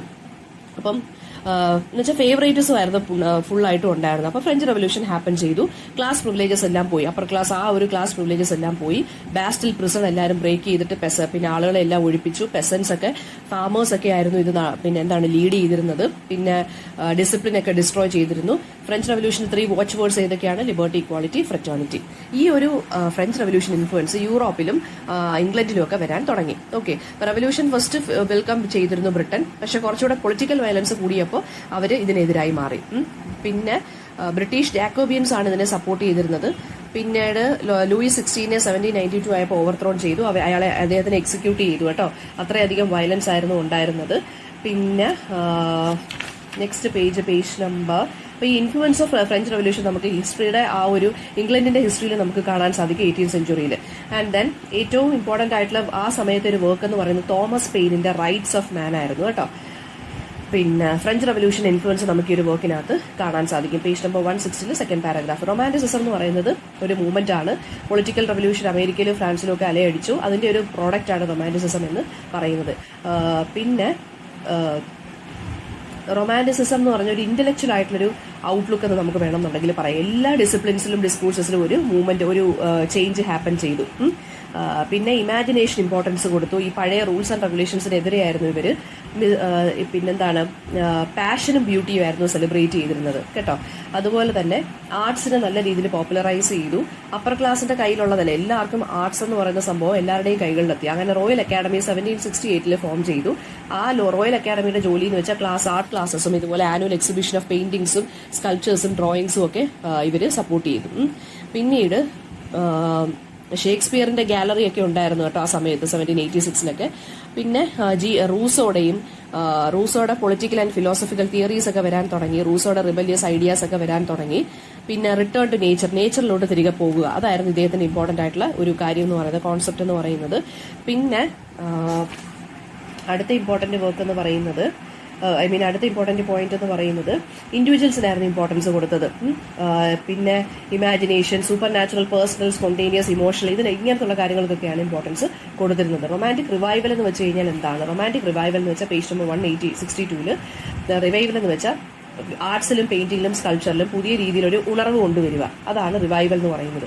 ക്ലാസിക്കൽ സ്റ്റൈലിൽ നിന്നൊരു വിട്ടുമാറി നിൽക്കുക. പിന്നെ ലിറിക്കൽ ബാലൻസിന്റെ പബ്ലിക്കേഷനോട് കൂടിയാണ് 1798 ഈ ഒരു ലിറ്ററേച്ചറിൽ റൊമാൻറ്റിസം വന്നത്. റൊമാൻറ്റിക് റൈറ്റേഴ്സ് എന്ന് പറയുന്നത് അല്ലെങ്കിൽ ആ ഒരു പീരീഡിനെ റൊമാൻറ്റിക് റിവൈവൽ എന്നാണ് അറിയപ്പെടുന്നത്. അപ്പോൾ അത് റൊമാൻസ് എന്ന് വെച്ച് കഴിഞ്ഞാൽ ലവ് അഫെയർ എന്നല്ല, ഒരു ഇമ്പോർട്ടൻസ് ഇൻഡിവിജ്വൽസിന് കൊടുക്കുക. അവരുടെ തോട്ട്സിന്, അവരുടെ ഒരു സെൽഫ് അനാലിസിസിന് ഒരു ഇൻട്രോസ്പെക്ഷൻ ഇമ്പോർട്ടൻസ് കൊടുക്കുക. ട്രൂ ആയിട്ട് എഴുതുക. നിയോ ക്ലാസിക്കൽ റൂൾസ് എല്ലാം റിജക്ട് ചെയ്യുക. ഇമാജിനേറ്റീവ് ലിറ്ററേച്ചറിന് ഇമ്പോർട്ടൻസ് കൊടുക്കുക. ട്രൂത്ത് പറയുക, അതായിരുന്നു. പോയട്രി എന്ന് പറഞ്ഞ ഇമാജിനേറ്റീവ് സബ്ജക്റ്റീവായിട്ട് മാറി. റിഥമിനും ഇമേജറിക്കും ഒക്കെ ഇമ്പോർട്ടൻസ് വന്നു. റൊമാൻറ്റിക് അനദർ ഇമ്പോർട്ടന്റ് വർക്ക് എന്ന് പറയുന്നത് തോമസ് പേഴ്സിയുടെ reliques of ancient English poetry. Page number 163 second പാരഗ്രാഫിൽ പറയുന്നുണ്ട്. റൊമാൻറ്റിക് പോയറ്റ്സ് ആരൊക്കെയാണെന്നുള്ളത്. അവർ ലിബർട്ടി, ഫ്രീഡം, ഇൻഡിവിജ്വാലിറ്റിക്കൊക്കെ ഇമ്പോർട്ടൻസ് കൊടുത്ത ആളുകളാണ്. ഇൻഡിവിജ്വൽ ഇമ്പോർട്ടൻസ് കൊടുത്തു, ഇമാജിനേഷൻ ഇമ്പോർട്ടൻസ് കൊടുത്തു. ഓക്കെ, പിന്നെ അടുത്ത എന്താണെന്ന് വെച്ച് കഴിഞ്ഞാൽ ഒരു കമ്പാഷൻ, റിവോൾട്ട്, ഇതൊക്കെയായിരുന്നു പോയട്രിക്കകത്ത് ഉണ്ടായിരുന്നത്. ഇമോഷൻസിനും സെൻഷ്വാലിറ്റിക്കും ആയിരുന്നു ഇമ്പോർട്ടൻസ് കൊടുത്തത്. നേച്ചറിന്, ഇൻഡിവിജ്വൽസിന്, ഹ്യൂമൻ മൈൻഡിനൊക്കെയാണ് ഇമ്പോർട്ടൻസ് കൊടുത്തത്. പോയറ്റിക് ഡിക്ഷൻ എന്ന് പറഞ്ഞാൽ വളരെ സിമ്പിൾ ആയിട്ടുള്ള ലാംഗ്വേജിലാണ് എഴുതിയിരുന്നത്, ഓർഡിനറി ലാംഗ്വേജിലാണ് എഴുതിയിരുന്നത്. പിന്നെ ലിറിക് പോയട്രി തിരികെ വന്നു. ഡിസ്ക്രിപ്റ്റീവും നറേറ്റീവ് പോയംസും എല്ലാം ഉണ്ടായിരുന്നു. സറ്ററിക്കൽ പോയംസും ഒക്കെ ഉണ്ടായിരുന്നു. റൊമാൻറ്റിക് റൈറ്റേഴ്സും പിന്നെ എന്താ പറയുക, ഈ നേരത്തെ നിയോ ക്ലാസിക്കൽ റൈറ്റേഴ്സിനെയൊക്കെ ഒരു അറ്റാക്ക് ചെയ്തുകൊണ്ടായിരുന്നു എഴുതിയിരുന്നത് കേട്ടോ. പിന്നെ റൊമാൻറ്റിക് പോയറ്റ്സ് ആരൊക്കെയാണെന്ന് 2 കാറ്റഗറീസ് ഉണ്ട്, ഫസ്റ്റ് ജനറേഷനും സെക്കൻഡ് ജനറേഷനും. Robert Southey, William Wordsworth, William Blake, പിന്നെ കോൾറിഡ്ജ്, ഇവരൊക്കെയായിരുന്നു ഫസ്റ്റ് ജനറേഷൻ റൊമാൻറ്റിക് പോയറ്റ്സ്. അവർ ആ വോർ സമയത്ത് എഴുതിയിരുന്ന ആളാണ്. ഫ്രഞ്ച് റവല്യൂഷൻ ആ സമയത്തൊക്കെ എഴുതിയിരുന്ന ആളാണ് ഇവരെന്ന് പറയുന്നത് ആളുകൾ. അപ്പോൾ സദേ, വേർഡ്സ്വർത്ത്, കോൾറിഡ്ജിനെ ലേക്ക് പോയറ്റ്സ് എന്നാണ് വിളിക്കുന്നത്. ബിക്കോസ് അവർ താമസിച്ചിരുന്നത് നോർത്ത് വെസ്റ്റ് ഇംഗ്ലണ്ടിലുള്ള ലേക്ക് ഡിസ്ട്രിക്റ്റിലായിരുന്നു, LAKE. പിന്നെ ഫ്രാൻസിസ് ജെഫ്രിയാണ് ലേക്ക് പോയറ്റ്സ് എന്ന് വിളിച്ച് ഇവരെ കളിയാക്കിയത്. അദ്ദേഹം നമ്മുടെ കോൾറിഡ്ജിന്റെ ബയോഗ്രഫിയ ലിറ്ററിയ എന്നുള്ള വർക്ക് ഉണ്ടല്ലോ, അതിനെക്കുറിച്ച് ഒരു റിവ്യൂ ജേർണലിനകത്ത് എഴുതിയിരുന്നു. അപ്പോൾ അതിനകത്താണ് ലേക്ക് പോയറ്റ്സ് എന്ന് പറഞ്ഞ് കളിയാക്കിയത്. പിന്നെ ലോർഡ് ബൈറൺ ഇവരെ ലേക്കേഴ്സ് എന്ന് വിളിച്ച് കളിയാക്കിയിട്ടുണ്ട്. സെക്കൻഡ് ജനറേഷൻ ഓഫ് പോയറ്റ്സ് ആണ് ബൈറണും ഷെല്ലിയും ജോൺ കീറ്റ്സും. അവരെന്ന് പറയുന്നത് ഈ ലേക്ക് പോയറ്റ്സിനെ ക്രിട്ടിസൈസ് ചെയ്തുകൊണ്ടാണ് എഴുതിയിരുന്നത്. ആൻഡ് അവർ ഈ റെവല്യൂഷണറി പൊളിറ്റിക്സിനെയൊക്കെ റിജക്ട് ചെയ്തുകൊണ്ടാണ് അവർ എഴുതിയിരുന്നത്. ഓക്കെ, പിന്നെ നേച്ചറുമായിട്ടായിരുന്നു അവർക്ക് കൂടുതൽ ബന്ധം സെക്കൻഡ് ജനറേഷന്. പിന്നെ ഫീമെയിൽ പോയിറ്റ്സ് ഉണ്ടായിരുന്നു, Dorothy Wordsworth, Mary Robinson, Mary Alcock. ഇവരൊക്കെ എന്ന് വെച്ച് കഴിഞ്ഞാൽ എന്താ പറയുന്നതെന്ന് വെച്ചാൽ ഡൊമസ്റ്റിക് ലൈഫിനെ കുറിച്ചാണ് ഇവർ കൂടുതലും എഴുതിയിരുന്നത്. ജെൻഡർ ഇഷ്യൂസ് ഒക്കെയാണ് ഇവർ കൂടുതലും എഴുതിയിരുന്നത് കേട്ടോ. പിന്നെ അടുത്തത് next page number 166 first generation romantic പോയിറ്റ്സിനെ കുറിച്ച് കൂടുതൽ നമ്മൾ പഠിക്കുകയാണ്. ഫസ്റ്റ് ജനറേഷൻ റൊമാൻറ്റിക് പോയിറ്റ്സ് എന്ന് പറയുമ്പോൾ വില്യം വേർഡ്സ്വർത്ത് ആണ് ആദ്യം വരുന്നത്. അദ്ദേഹം ഇംഗ്ലണ്ടിലെ പോയറ്റ് ലോറേറ്റ് ആയിരുന്നു. Page number 166. പിന്നെ അദ്ദേഹം എഴുതിയിരുന്നത് ലിറിക്കൽ ബാലൻസ് 1798. പിന്നെ റിലീജിയസ് ഫീലിംഗും ട്രൂത്ത്ഫുൾനെസ്സും ഒക്കെ ആയിരുന്നു ഇദ്ദേഹത്തിന്റെ വർക്ക്സിനകത്ത് കൂടുതലായിട്ടും ഉണ്ടായിരുന്നത്. നേച്ചറിനെ ഒരു ഗൈഡിങ് സ്പിരിറ്റ് ആയിട്ടാണ് കണ്ടത്, ഒരു ഗാർഡിയനായിട്ടും നേഴ്സായിട്ടും ആങ്കറായിട്ടും. ആ ഒരു ഫിലോസഫിയാണ് പാൻതീസം എന്ന് പറയുന്നത്. പാൻതീസം എന്ന് വെച്ച് കഴിഞ്ഞാൽ നേച്ചറിലോട്ട് തിരികെ പോകുക. ഓക്കെ. പിന്നെ പോയംസ് ലൈക്ക് ടിൻറ്റേൺ അബി അദ്ദേഹം എഴുതിയിട്ടുണ്ട്, പ്രിലൂഡ് എഴുതിയിട്ടുണ്ട്. അദ്ദേഹത്തിന്റെ ഓട്ടോബയോഗ്രഫിക്കൽ പോയമാണ് പ്രിലൂഡ്. പിന്നെ ഫിലോസഫിക്കൽ ആയിട്ടുള്ള വർക്ക്സ് എഴുതിയിട്ടുണ്ട്. നേച്ചറിനെ ഒരു ലിവിങ് എൻറ്റിറ്റി ആയിട്ടാണ് അദ്ദേഹം കൺസിഡർ ചെയ്തത്. അതായത് ഒരു ഡിവൈൻ നേച്ചർ, ഒരു ഡിവിനിറ്റി ഉണ്ട് നേച്ചറിന്, ഒരു സ്പിരിച്വാലിറ്റി ഉണ്ടായിരുന്നു ഇദ്ദേഹത്തിന്റെ വർക്ക്സിനകത്ത്. കോമൺ ലാംഗ്വേജിനകത്തും ഒക്കെയാണ് അദ്ദേഹം എഴുതിയിരിക്കുന്നത്. മോഡേണിറ്റിക്ക് എതിരായിരുന്നു ഇദ്ദേഹം. കോമൺ ലാംഗ്വേജ് ആർക്ക് വായിക്കാനാണ് കോമൺ ലാംഗ്വേജ്? കോമൺ പീപ്പിളിന്. ഓർഡിനറി തീംസും വളരെ യൂണിവേഴ്സൽ ആയിട്ടുള്ള ടോണിലാണ് എഴുതിയിരിക്കുന്നത്. ഫ്രീഡം ഓഫ് ഇൻഡിവിജ്വലിനായിരുന്നു ഇമ്പോർട്ടൻസ് കൊടുത്തിരുന്നത്. പിന്നെ ഇദ്ദേഹത്തിന്റെ ഡെഫിനിഷൻ ഓഫ് പോയിട്രി എന്താണ്? Poetry as A spontaneous process എന്നാണ് ഇദ്ദേഹം പറഞ്ഞിരുന്നത്. പിന്നെ ഓക്കെ. നെക്സ്റ്റ് കോൾറിഡ്ജ് എന്ന് പറയുമ്പോൾ ഏറ്റവും ഇമ്പോർട്ടന്റ് വർക്ക് എന്ന് പറയുന്നത് ഡിജക്ഷൻ ആൻഡ് ഓടാണ്. അതുപോലെ തന്നെ imaginative power, super natural elements ആണ് കോൾറിഡ്ജ് കൂടുതലും എഴുതിയിരിക്കുന്നത്. Mystery, dream like quality, musical quality. ഏറ്റവും ഇമ്പോർട്ടന്റ് കുബ്ല ഖാൻ, ക്രിസ്റ്റബൽ, അതുപോലെ തന്നെ റൈം ഓഫ് ഏൻഷ്യൻ മാരിൻ. ഇതിനകത്തെല്ലാം നമുക്കൊരു കൈൻഡ് ഓഫ് മിസ്റ്ററി അല്ലെങ്കിൽ സൂപ്പർ നാച്ചുറലിസം കാണാൻ സാധിക്കും. കുബ്ല ഖാനും ക്രിസ്റ്റബലും അൺഫിനിഷ്ഡ് പോയംസ് ആണ് കേട്ടോ. പിന്നെ സിമ്പിൾ ലാംഗ്വേജിലാണ് ഇദ്ദേഹം എഴുതിയിരുന്നത്. നേച്ചറിന്റെ ഒരു മിസ്റ്റീരിയസ് ആയിട്ടുള്ള രീതിയിലാണ് ഇദ്ദേഹം കൂടുതൽ ഫോക്കസ് ചെയ്തത്. പിന്നെ അടുത്തത് പേജ് നമ്പർ 168 റോബർട്ട്സ് അതേ ലേക്ക് സ്കൂളിലെ ഒരു മെമ്പർ ആയിരുന്നു. എപ്പിക് പോയംസ് ആണ് ഇദ്ദേഹം കൂടുതൽ എഴുതിയിരുന്നത്. റൂസോയുടെ ഐഡിയാസ് ആണ് ഇദ്ദേഹം കൂടുതൽ ഫോളോ ചെയ്തിരുന്നത്. അതുപോലെ തന്നെ ഫ്രഞ്ച് റവല്യൂഷണറി റിയാക്ഷൻ പോലാണ് ഇദ്ദേഹം എഴുതിയിരുന്നത് വർക്ക്സ് ഒക്കെ. പിന്നെ ഏറ്റവും ഇമ്പോർട്ടന്റ് വർക്ക് എന്ന് പറയുന്നത് ജോയൻ ഓഫ് ആർക്ക് ഉണ്ട്. അത്രയും അത് നോക്കിയാൽ മതി. നെക്സ്റ്റ് വില്യം ബ്ലേക്ക്, പെയിന്റർ പോയിറ്റ് എന്നാണ്. അദ്ദേഹം പെയിന്റ് ചെയ്യുകയും ചെയ്യും, എന്നിട്ട് പോയം എഴുതുകയും ചെയ്യും. പെയിന്റർ പോയിറ്റ് ആണ്, പോയിട്രിയിലും പെയിന്റിങ്ങിലും. അതുപോലെ തന്നെ അദ്ദേഹം വിഷണറി പോയിറ്റ് ആണ്, മിസ്റ്റിക് പോയിറ്റ് ആണ്. Innocence, natural joy of childhood, ഇതൊക്കെയായിരുന്നു ഇദ്ദേഹത്തിന്റെ തീംസ് എന്ന് പറയുന്നത്. ലിബർട്ടി, ലവ് ഫോർ നേച്ചർ ഒക്കെ നമുക്ക് കാണാൻ സാധിക്കും. പിന്നെ ഇദ്ദേഹം ഈ പൊളിറ്റിക്കൽ, സോഷ്യൽ, സെക്ഷുവൽ ആ ഓർത്തഡോക്സിനെതിരെയൊക്കെ ആയിരുന്നു ഇദ്ദേഹം. ഒരു പൊളിറ്റിക്സിനെ നല്ല രീതിയിൽ സപ്പോർട്ട് ചെയ്ത മനുഷ്യനാണ്. First poetry collection poetical sketches. പിന്നെ ഏറ്റവും ഇമ്പോർട്ടന്റ് കളക്ഷൻ സോങ്സ് ഓഫ് ഇന്നസെൻസും സോങ്സ് ഓഫ് എക്സ്പീരിയൻസും. അതിനകത്തു നിന്നുള്ള ലാമ്പും ദ ടൈഗർ നിങ്ങൾക്ക് പഠിക്കാനുണ്ട്. ഹൈലി സിംബോളിക്കൽ പോയംസ് ആണ് ഇദ്ദേഹം എഴുതുന്നത് കേട്ടോ. പിന്നെ അടുത്തതെന്ന് പറയുന്നത് സെക്കൻഡ് ജനറേഷൻ പോയറ്റ്സ്. അവർ കുറച്ചുകൂടി യങ്ങർ ജനറേഷനാണ്. ഷെല്ലിയും ബൈറണും കീറ്റ്സും വരും. ഓക്കെ. അവരെന്ന് പറയുമ്പോൾ ലിബർട്ടിയുടെ ആ ഒരു പാഷൻ ഉണ്ട്, നമുക്ക് കാണാൻ സാധിക്കും. First generation poets simple language ആണെങ്കിൽ സെക്കൻഡ് ജനറേഷൻ പോയിറ്റ്സ് കോംപ്ലക്സ് അല്ലെങ്കിൽ വളരെ ഇലാബറേറ്റ് ആയിട്ടുള്ള ലാംഗ്വേജ് ആണ് യൂസ് ചെയ്തിരുന്നത്. അതുപോലെ തന്നെ ഈ സെക്കൻഡ് ജനറേഷൻ പോയിറ്റ് എന്ന് പറയുമ്പം അവർ കുറച്ചും കൂടി ഒരു ഒപ്റ്റിമിസ്റ്റിക് അല്ലായിരുന്നു കേട്ടോ. മറ്റേവർ കുറച്ചുകൂടി ഹോപ്പ്ഫുൾ ആയിരുന്നു. ഇവരുടെ പോയത്തിനകത്ത് നമുക്ക് വലിയ ഒരു കൺഫ്യൂഷനൊക്കെയാണ് നമുക്ക് കാണാൻ സാധിക്കുന്നത്. അവർ മറ്റേ പോയിറ്റ്സിനെ ക്രിറ്റിസൈസ് ചെയ്തിട്ടാണ് ഈ യങ്ങർ പോയിറ്റ്സ് എഴുതിയിരുന്നത്. പിന്നെ അപ്പോൾ ഈ യങ്ങർ പോയിറ്റ്സ് ഈ 3 ഏകദേശം ഇവരെല്ലാവരും യങ് ആയിട്ട് തന്നെയാണ് മരിച്ചത് കേട്ടോ. ഒരുപാട് വയസ്സായിട്ടൊന്നും മരിച്ചവരല്ല. PV ഷെല്ലി ഒരു റവല്യൂഷണറി പോയിറ്റ് ആണ്. റവല്യൂഷണറി ഐഡിയാസ് ഒക്കെ ഉണ്ട് ഇദ്ദേഹത്തിന്റെ മൈൻഡിൽ. അതൊക്കെ തന്നെയായിരുന്നു വർക്ക്സിനകത്ത് ഉണ്ടായിരുന്നത്. അതുകൊണ്ട് തന്നെ ഇദ്ദേഹത്തിനെ ഓക്സ്ഫോർഡ് യൂണിവേഴ്സിറ്റിയിൽ നിന്ന് പുറത്താക്കി. കാരണം അദ്ദേഹം ഒരു പാംഫ്ലെറ്റ് പബ്ലിഷ് ചെയ്തു, ദ നെസസിറ്റി ഓഫ് ഏത്തിസം എന്നും പറഞ്ഞു. ഏത്തിസം എന്ന് പറയുമ്പോൾ എഗെയിൻസ്റ്റ് ഗോഡ്, ആ ഒരു മൈൻഡിൽ വെച്ച് എടുത്താൽ മതി. നേച്ചർ ആയിരുന്നു ഇദ്ദേഹത്തിന് ഒരു റവല്യൂഷണറി മീഡിയം ആയിരുന്നു നേച്ചർ. ഓട്ട് ദ വെസ്റ്റിനകത്ത് നമുക്കത് കാണാൻ സാധിക്കും. റവല്യൂഷണറി ഐഡിയാസ് ആണ് കാണാൻ സാധിക്കുന്നത്. പിന്നെ ഓസിമാൻഡിയസ് വേറൊരു ബെസ്റ്റ് എക്സാമ്പിൾ ആണ്. ഡൈഡാക്റ്റിക് പോയിന്റ്സ് എഴുതിയിട്ടുണ്ട്. പൊളിറ്റിക്കൽ സിസ്റ്റത്തിന്റെ കറപ്റ്റ്നെസ്സിനെ കുറിച്ച്, അതായത് കറപ്ഷനെ കുറിച്ച് അദ്ദേഹം എഴുതിയിട്ടുണ്ട്. പിന്നെ ഏറ്റവും ഇമ്പോർട്ടന്റ് വർക്ക് അടുത്ത് വരുന്നതെന്ന് വെച്ചാൽ പ്രോമിത്യൂസ് അൺബൗണ്ട് ഉണ്ട്. ലിറിസിസം ആയിരുന്നു ഇദ്ദേഹത്തിന് ഇമ്പോർട്ടന്റ് ക്വാളിറ്റി എന്ന് പറയുന്നത്. പിന്നെ ടോൺ ഓഫ് റവല്യൂഷൻ ഉണ്ട്. ഫ്ലെക്സിബിൾ ലാംഗ്വേജ് ആണ്, സിമ്പിൾ ലാംഗ്വേജ് ആണ്, ഒപ്റ്റിമിസ്റ്റിക്കും ആണ്, ഒരേ സമയം മെലങ്കോളിക്കുമാണ് ഇദ്ദേഹം. സാഡായിട്ടും ഗ്ലൂമി ആയിട്ടും എഴുതും, അതുപോലെ തന്നെ പോസിറ്റീവായിട്ടും എഴുതും. ഓക്കെ. പിന്നെ റോബർട്ട്സ് അതേ ഐഡന്റിഫൈ ചെയ്ത് ഷെല്ലിയും ബൈറണും സെയ്റ്റാനിക് സ്കൂൾ ഓഫ് പോയട്രിയിൽ പെടുന്ന ആളുകളാണെന്നാണ് ഇദ്ദേഹം പറയുന്നത്. അടുത്തത് ലോർഡ് ബൈറൺ. ലോർഡ് ബൈറൺ എന്ന് പറയുന്നത് ലിബർട്ടി, ആർട്ട്, ലവ്, നേച്ചർ ഇതൊക്കെയായിരുന്നു അദ്ദേഹത്തിന്റെ വർക്ക്സിനകത്ത് ഉണ്ടായിരുന്നത്. ബ്ലാങ്ക് വേർഡ്സ്, ഹീറോയിക് കപ്ലറ്റിലൊക്കെ എഴുതിയിരുന്നു അദ്ദേഹം. ഏറ്റവും ഇമ്പോർട്ടന്റ് വർക്ക് ചൈൽഡ് ഹെറോൾസ് പിൽഗ്രിമേജ് ആണ്. അതൊരു മെലങ്കോളിക് സ്റ്റൈലാണ് എഴുതിയിരിക്കുന്നത്. പിന്നെ ഡോൺ ജുവാൻ എന്ന് പറഞ്ഞൊരു പിക്കാരസ് നോവൽ എഴുതിയിട്ടുണ്ട്. ഞാൻ നേരത്തെ പറഞ്ഞു തന്നിട്ടുണ്ട് പിക്കാരസ് നോവൽ എന്താണെന്നുള്ളത്. പിന്നെ ഒരു ബൈറോണിക് ഹീറോ, ഇദ്ദേഹത്തിന്റെ ക്യാരക്ടറിനെയാണ് നമ്മൾ ബൈറോണിക് ഹീറോ എന്ന് പറയുന്നത്. അപ്പോൾ ദ ടേം ബൈറോണിസം എന്ന് പറയുന്നത് ആ ഒരു ഹീറോയുടെ ഒരു പിന്നെ ക്യാരക്ടറിസ്റ്റിക്സിനെ ഫീച്ചറിനെയാണ് ബൈറോണിസം എന്ന് പറയുന്നത് കേട്ടോ. അതായത് ബൈറന്റെ ഹീറോസ് എന്ന് പറയുമ്പോൾ അല്ലെങ്കിൽ ബൈറോണിക് ഹീറോ എന്ന് പറയുമ്പോൾ ഒരു എന്തുവാ പറയുന്ന ഒരു റിബൽ ഹീറോ, അതാണ് ബൈറോണിക് ഹീറോ എന്ന് പറയുന്നത്. ആ ടേം ബൈറോണിസം എന്നാണ് പറയുന്നത്. ഓക്കെ, റെവല്യൂഷന്റെ ഡിസ്ട്രക്റ്റീവ് സൈഡിനെ കുറിച്ചാണ് ബൈറൺ സംസാരിച്ചിരുന്നത്. ഈ പഴയ റൂൾസും ഹിപ്പോക്രസീസിനെതിരെയൊക്കെ ഇദ്ദേഹം അറ്റാക്ക് ചെയ്തിരുന്നു. പിന്നെ youngest of the second generation ആയിരുന്നു ജോൺ കീറ്റ്സ്. വളരെ ഹംബിൾ ബാക്ക്ഗ്രൗണ്ടിൽ നിന്നാണ് വന്നത്. അതുപോലെ തന്നെ എസ്കേപ്പിസം ആയിരുന്നു ഇദ്ദേഹത്തിന്റെ വർക്ക്സിനകത്തെല്ലാം ഉണ്ടായിരുന്നു. ഓട്ടോ നൈറ്റിംഗേൾ, അതായത് ഒരു ഇമാജിനേറ്റീവ് വേൾഡിലോട്ട് അങ്ങ് എസ്കേപ്പ് ആവുകയാണ്. അതാണ് ഈ ഓട്ടോ നൈറ്റിംഗേളിനകത്തും ഉണ്ടായിരുന്നത്. സൂപ്പർ നാച്ചുറൽ എലിമെന്റ്സ് ഇതിനകത്ത് നമുക്ക് കാണാൻ സാധിക്കും. വളരെ ബ്യൂട്ടിഫുൾ ആയിട്ട് ഈസ്തെറ്റിക്കലിയാണ് ഇദ്ദേഹം എഴുതുന്നത്. ബ്യൂട്ടിയാണ് സെലിബ്രേറ്റ് ചെയ്യുന്നത്. ആ ഒരു സെലിബ്രേഷൻ ഓഫ് ബ്യൂട്ടിയാണ് നമ്മൾ ഹെലനിസം എന്ന് പറയുന്നത്. 172 പേജ് 172 ഏറ്റവും ലാസ്റ്റ് പാരഗ്രാഫ്. പിന്നെ വേൾഡിൽ നിന്ന് നമുക്ക് രക്ഷപ്പെടണമെങ്കിൽ എങ്ങോട്ടെങ്കിലും ഒരു ബ്യൂട്ടിയുടെ അപ്രീസിയേഷനിലോട്ട് നമ്മളങ്ങ് എസ്കേപ്പ് ചെയ്തോളണം എന്നാണ് ഇദ്ദേഹത്തിന്റെ പോയിട്രി നമ്മളെ പഠിപ്പിക്കുന്നത്. മ്യൂസിക്കൽ ക്വാളിറ്റീസും പിക്ചോറിയൽ ക്വാളിറ്റീസും ഉണ്ട്. ഏറ്റവും ഇമ്പോർട്ടന്റ് വർക്ക് എന്ന് പറയുന്നത് എൻറ്റിമിയോൺ ആണ്. അത് ഗ്രീക്ക് മിത്തോളജിയെ ഫോക്കസ് ചെയ്തുകൊണ്ട് എഴുതിയാണ്. പിന്നെ ടു എ നൈറ്റിംഗേൾ ഉണ്ട്, ഓഡ് ഓൺ എ ഗ്രേഷ്യൻ ഉണ്ട്, ഏറ്റവും ഇമ്പോർട്ടന്റ് ആണ്. അദ്ദേഹത്തിന്റെ ബാലഡ് ആണ് ലാബെലെ ഡെയിംസ് ആൻഡ് മേഴ്സി. പിന്നെ ഇദ്ദേഹം കീറ്റ്സിനെ ലീ ഹണ്ട് എന്ന് പറഞ്ഞ മനുഷ്യൻ എക്സാമിനർ എന്നുള്ള പീരിയോഡിക്കലിനകത്ത് കീറ്റ്സ് ഒക്കെ കോക്നി സ്കൂൾ ഓഫ് പോയിട്രിയിലാണ് ഉണ്ടെന്ന് പറഞ്ഞ് ഇങ്ങനൊരു ഡയലോഗ് അടിച്ചിട്ടുണ്ട് കേട്ടോ. 26ാമത്തെ വയസ്സ് ട്യൂബർക്ലോസ് വന്ന് മരിച്ചു. ഡ്രാമയുടെ കാര്യം പറയുകയാണെന്നുണ്ടെങ്കിൽ ഷെല്ലി എഴുതിയ ഒരു ഡ്രാമയുണ്ട് സെൻജായ്. അതൊരു വേഴ്സ് ഡ്രാമയാണ്. 5 ആക്ടിലാണ് എഴുതിയിരിക്കുന്നത്. ബൈറൺ ബ്ലാങ്ക് വേഴ്സ് ട്രാജഡീസ് കുറെ എഴുതിയിട്ടുണ്ട്. പിന്നെ വേർഡ്സ്വർത്തിന്റെ ഡ്രാമയാണ് ബോർഡറേഴ്സ്. കോൾറിഡ്ജിന്റെ ഡ്രാമയാണ് removes.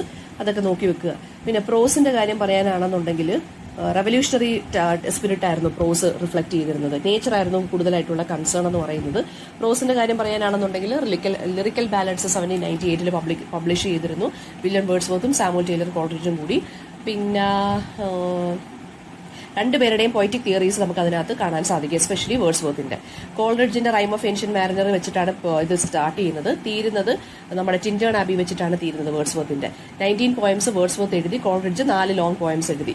Okay, rime of ancient mariner Tintern ആബിയാണ് ഫസ്റ്റ് എഡിഷനകത്ത് കൂടുതലായിട്ട് ഫേമസ് ആയിട്ടുള്ളത്. എന്തായിരുന്നു എന്ന് വെച്ച് കഴിഞ്ഞാൽ റിട്ടേൺ ടു നേച്ചറാണ് ഇവർ ഈ ഒരു തിയറിക്കകത്ത് പറഞ്ഞിരുന്നത്. പിന്നീട് ഇത് 1798 പബ്ലിഷ് ചെയ്തു. വീണ്ടും 1800 ആയപ്പോൾ ഈ ലിറിക്കൽ ബാലൻസിന് ഒരു ഇൻട്രൊഡക്ഷൻ പേജ് പ്രിഫസ് എന്നും കൂടി എഴുതി 1800 വീണ്ടും പബ്ലിഷ് ചെയ്തു. അതിനകത്ത് ഇദ്ദേഹം പോയട്രിയുടെ ഫിലോസഫിയെ കുറിച്ചാണ് വേർഡ്സ്വർത്ത് പറഞ്ഞിട്ടുള്ളത്. പ്രിഫസ് കഴിഞ്ഞിട്ട് പിന്നെ വീണ്ടും 1802 ഒരു ഇൻഡെക്സ് പേജ് കൂടെ കാണിച്ച് ഇദ്ദേഹം വീണ്ടും പബ്ലിഷ് ചെയ്തിട്ടുണ്ട് കേട്ടോ. അപ്പോൾ പ്രിഫസ് എന്ന് പറയുമ്പോൾ എന്ത് ഇതിനകത്ത് എഴുതിയിരിക്കുന്നതെന്ന് വെച്ച് കഴിഞ്ഞാൽ ഒബ്ജക്റ്റീവ് ഓഫ് പോയട്രി എന്താണ്, ഒബ്ജക്റ്റീവ്സ് എങ്ങനെ നമുക്ക് എയിം ചെയ്യാം, എങ്ങനെ നമുക്ക് അച്ചീവ് ചെയ്യാം. പോയിട്രി എന്ന് പറയുമ്പോൾ സിമ്പിൾ ലാംഗ്വേജിലും സിമ്പിൾ സ്പിരിറ്റിലും വേണം എഴുതാൻ. പോയിട്രിക്ക് ഒരു പേർപ്പസ് ഉണ്ട്, ഇമോഷൻസ് ഇവോക്ക് ചെയ്യുക. നാച്ചുറൽ ഡിക്ഷനിൽ വേണം എഴുതാൻ. ലാംഗ്വേജ് ഓഫ് പോയിട്രി എന്ന് പറയുന്നത് ലാംഗ്വേജ് ഓഫ് പ്രോസിൽ നിന്ന് വ്യത്യാസം ഉണ്ടായിരിക്കണം. മീറ്ററിലായിരിക്കണം വ്യത്യാസം ഉണ്ടായിരിക്കുന്നത്. പോയിട്രിയെ കുറിച്ച് ഡിഫൈൻ ചെയ്യുന്നുണ്ട്. Poetry as A spontaneous overflow of powerful feelings and emotions. ഇതൊക്കെ ഫ്രഞ്ച് റവല്യൂഷനിൽ നിന്ന് കടമെടുത്തിട്ടുള്ള കാര്യങ്ങളാണ് കേട്ടോ. പിന്നെ ബയോഗ്രഫിയ ലിറ്ററിയ. വേർഡ്സ്വർത്തിന് ലിറിക്കൽ ബാലൻസ് ഉള്ളതുപോലെ കോൾറിഡ്ജിന്റെയാണ് ബയോഗ്രഫിയ ലിറ്ററി. അദ്ദേഹത്തിന്റെ ലിറ്ററി ഓട്ടോബയോഗ്രഫി എന്ന് നമുക്കിതിനെ പറയാം. 1817 ഇത് പബ്ലിഷ് ചെയ്തിരിക്കുന്നത്. ഫിലോസഫി, ക്രിറ്റിസിസം എല്ലാം ഉണ്ട്. വേർഡ്സ്വർത്തിന്റെ പോയറ്റിക് തിയറിക്ക് എതിരെ ഒരു റെസ്പോണ്ട് പോലാണ് ഇദ്ദേഹം ഇത് എഴുതിയിരിക്കുന്നത്. അപ്പം വേർഡ്സ്വർത്ത് പറഞ്ഞിട്ടുണ്ട് നല്ല അടിപൊളി സിമ്പിൾ ലാംഗ്വേജിൽ വേണം എഴുതാറുണ്ട്. പക്ഷേ എല്ലാ പോയംസും അദ്ദേഹം സിമ്പിൾ ലാംഗ്വേജിലൊന്നും അല്ല എഴുതിയിരിക്കുന്നത്. അതിനെ ഇങ്ങനെ കളിയാക്കിക്കൊണ്ടും ക്രിട്ടിസൈസ് ചെയ്തുകൊണ്ടും ഇദ്ദേഹം എഴുതിയിട്ടുണ്ട്. 2 വോളിയൂംസിലാണ് ഈ ബുക്ക് പബ്ലിഷ് ചെയ്തിരിക്കുന്നത്. ബയോഗ്രഫിയ ലിറ്ററിയ 24 ചാപ്റ്റേഴ്സ് ഉണ്ട്. പിന്നെന്താ പറഞ്ഞേക്കുന്നത്, വേർഡ്സ്വർത്തിന്റെ ആർട്ടിഫിഷ്യാലിറ്റിയെ കുറിച്ച് പറയുന്നുണ്ട്. പിന്നെ അദ്ദേഹം ഇമാജിനേഷനെ 2ആയിട്ട് ഡിവൈഡ് ചെയ്യുന്നുണ്ട് ഈ ഒരു വർക്കിനകത്ത് കോൾറിഡ്ജ്. പ്രൈമറി ഇമാജിനേഷനും സെക്കൻഡറി ഇമാജിനേഷനും കേട്ടോ. പ്രൈമറി ഇമാജിനേഷൻ ഹ്യൂമൻ ബീങ്സിനൊക്കെ എക്സ്പീരിയൻസ് ചെയ്യാൻ പറ്റും. സെക്കൻഡറി ഇമാജിനേഷൻ എന്ന് വെച്ചാൽ കുറച്ചും കൂടി ഒരു സ്പിരിച്വൽ തലത്തിലെ നമുക്ക് എക്സ്പീരിയൻസ് ചെയ്യാൻ പറ്റത്തുള്ളൂ. സെക്കൻഡറി ഇമാജിനേഷൻ എന്ന് വെച്ചാൽ ഓർഡിനറി ആയിട്ടുള്ള കാര്യങ്ങൾക്ക് അതീതമായിട്ട് നമ്മൾ ആലോചിക്കുക, ചിന്തിക്കുക. പിന്നെ അദ്ദേഹം ഇൻട്രൊഡ്യൂസ് ചെയ്യുന്നുണ്ട് willing suspension of disbelief. Important ആണ്. കോൾറിഡ്ജ് ബിലീവ് ചെയ്യുന്നത് ഇപ്പം നമ്മളിപ്പോൾ ഒരു സൂപ്പർ നാച്ചുറൽ ആയിട്ടുള്ള സിനിമ കണ്ടുകൊണ്ടിരിക്കുകയെന്ന് വിചാരിച്ചു, ഒരു ഹൊറർ സിനിമ കണ്ടുകൊണ്ടിരിക്കുകയെന്ന് വിചാരിച്ചോ, അല്ലെങ്കിൽ എന്തെങ്കിലും ഒരു മാജിക്കൽ സിനിമ കണ്ടുകൊണ്ടിരിക്കുക. നമ്മൾ ആ ഒരു സിനിമ മുഴുകി വളരെയധികം ഇൻവോൾവ് ആയിട്ട് കാണണം എന്നുണ്ടെങ്കിൽ അതിനകത്ത് ഹാപ്പൻ ചെയ്യുന്ന supernatural elements even though we know that is not real, നമ്മൾ എന്ത് ചെയ്യണം, അത് വിശ്വസിച്ചിരിക്കണം. അതായത് കുറച്ച് നേരത്തേക്കെങ്കിലും നമ്മുടെ അവിശ്വാസത്തെ നമ്മളൊന്ന് സസ്പെൻഡ് ചെയ്ത് ബ്ലോക്ക് ചെയ്ത് വെക്കുക. എന്നിട്ട് നമ്മളത് കാണുകയാണെന്നുണ്ടെങ്കിൽ നമ്മൾ അതിനകത്ത് ഇഴുകി ചേർത്ത് കാണാൻ സാധിക്കും, അതിനെ എൻജോയ് ചെയ്യാൻ സാധിക്കും. അതാണ് വില്ലിംഗ് സസ്പെൻഷൻ ഓഫ് ഡിസ്ബിലീഫ് എന്ന് പറയുന്നത്. ഓഡിയൻസ് അല്ലെങ്കിൽ റീഡേഴ്സ് വില്ലിംഗ്ലി അവരുടെ ഡിസ്ബിലീഫിനെ മാറ്റി നിർത്തിയിട്ട് ആ സൂപ്പർ നാച്ചുറൽ എലിമെന്റ്സ് അല്ലെങ്കിൽ ഫാന്റസിയെ നമ്മൾ എന്ത് ചെയ്യുക, അപ്രീഷിയേറ്റ് ചെയ്യുക. എന്നാൽ മാത്രമേ നമുക്ക് ആ ഒരു ആർട്ടിന്റെ ട്രൂ പർപ്പസ് എന്താ പറയുക അച്ചീവ് ചെയ്യാൻ പറ്റത്തോളം എന്നാണ് ഇദ്ദേഹം പറയുന്നത്. പീരിയോഡിക്കൽ ലിറ്ററേച്ചർ ഉണ്ട്. പീരിയോഡിക്കൽ ലിറ്ററേച്ചർ എന്ന് പറയുമ്പോൾ നമ്മൾ നേരത്തെ പീരിയോഡിക്കൽ ജേർണൽസ് പറഞ്ഞില്ലേ, അതുപോലെ തന്നെ ഇവിടെയുണ്ട്. കുറേ മാഗസിൻസും ജേർണൽസും ഒക്കെ ഉണ്ട്. ഇപ്പോൾ ഏറ്റവും ഇമ്പോർട്ടന്റ് പേജ് നമ്പർ 176 ഏറ്റവും ലാസ്റ്റ് എഡിൻബ്ര എന്നാണ് അത് വായിക്കുന്നത്. Edinburgh review, quarterly review, Blackwood's Edinburgh magazine, London magazine.